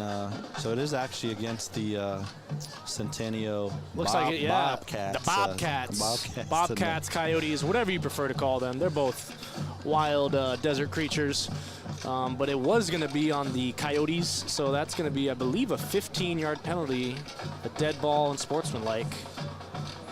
Yeah, I'm sure a little trash talking down there, you know, a bit of a rivalry that we have here, and then, you know, with somewhat of a lopsided score, I'm sure there's unfortunately a little bit of trash talking going on out there. Absolutely. All right. So we're going to start with the ball at our own 43-yard line. And we got just over 2 minutes to go left in this game. Let's see what we can do with it. And that's going to be that little swing pass, this time to number 17. That is going to be Dylan Redfoot. Dylan Redfoot, you know, beautiful catch there from Dylan and some positive yards. Nice quick decision by Drew there to get it out. Absolutely. Looks like Coach might be subbing in some guys, make sure we all get a little go at it this last game of the season. Yeah, we got Jackson Campbell out there, Alonzo Gonzalez, Tyler LaRue. And we're going back to that swing pass again. Yeah, Dylan again, Redfoot. Dylan Redfoot getting that first down. Close to a late hit there on the sideline. It did look pretty close, Augustine. I'd love to see Dylan getting a couple catches here late in the game and just, you know, getting some experience here. Absolutely. Nice play by the junior out there. That is going to stop the clock, so we got 1:33 left in this game. Pinnacle moving the ball. We got a first down at the Centennial 45-yard line. Yeah, I would love to see a deep one to Alonzo Gonzalez, give him a chance to go up and get the ball. And it's going to be a run play. Coyotes did not expect that, so that's going to be number 32, Cooper Konopski, with the first down there. Yeah, no, that was a great run. First down for the Pioneers. Kopkanowski with the run. I love it. Konopaski. And going back to Konopaski. He is chugging along, carrying defenders with him, and getting about a 7-yard gain. Yeah, 3 great plays in a row here. You know, got about a minute left in the game, 42-14. You know, it's nice to see getting some players in that haven't got a lot of playing time here this year, getting a little action, getting a little love here. Absolutely. I see big number 84 out wide. That is going to be Christopher Apodaca getting in at wide receiver. You love to see that. And we're going back to Cooper getting the first down here. I'll tell you what, those last 3 runs from Cooper, right? He probably has 3 carries, 30 yards, right? Absolutely. Close to that. Yep. Love to see it. Maybe we punch it one more time, punch it in one more time for the Pioneers tonight before we end this JV season. Yeah, 24 seconds and the clock is running here. I think we got a chance for maybe one more play here. Let's get it. Let's get into the end zone. Absolutely. Why not go to my man out here, Christopher Apodaca, for a score? I would love to see that. And we're going to go with the jet sweep back to number 17, Dylan Redfoot. Getting a gain of 1 possibly. It looks like we did get out of bounds, so we're going to have one more play left. One more Let's play see in what this we do with it. JV season, right? And it was a real pleasure, I think, Nick, really broadcasting with you tonight. I know this was our first time. Hopefully you guys enjoyed it, enjoyed the commentating here tonight. But, yeah, pleasure. Thanks for being out here with me tonight. Augustine, I couldn't think of a better way to spend my Thursday night than out here broadcasting with you and spending the night here with the Pinnacle Pioneers and the Centennial Bobcats or Coyotes, whatever you like to call them. And that's going to be a loss in the play. I believe that was big 88 with the carry there. That was Jake DeRocher. So that's going to lead to the end of the game here. We got the Centennial Coyotes to get it right. 42, Pinnacle Pioneers 14. And like Augustine alluded to, we had a great time here tonight broadcasting for you guys. I hope you guys enjoyed it as much as we did. Yeah, Augie, you got anything left to say? Yeah, thanks for having us here tonight. As we know, we have a big game. The varsity has a big game tomorrow night starting at 7 o'clock against Centennial as well. Just a huge game for us. We'd love for you guys to come out and support and really have a good fan base there tonight. So don't forget about the varsity game tomorrow night, 7 o'clock kickoff time. And I believe that is going to be at Pinnacle. Augustine, it's a home game. At Pinnacle, yeah. So be there, show up, and be loud. And if you can always catch it on this broadcast. So we're going to sign out here. This is Shake and Bake, Peanut Butter and Jelly, Nick and Augustine here on the night. You guys have a good rest of your night, and go Pioneers. Yeah, thanks, guys. Thanks for having us. Have a good rest of your evening.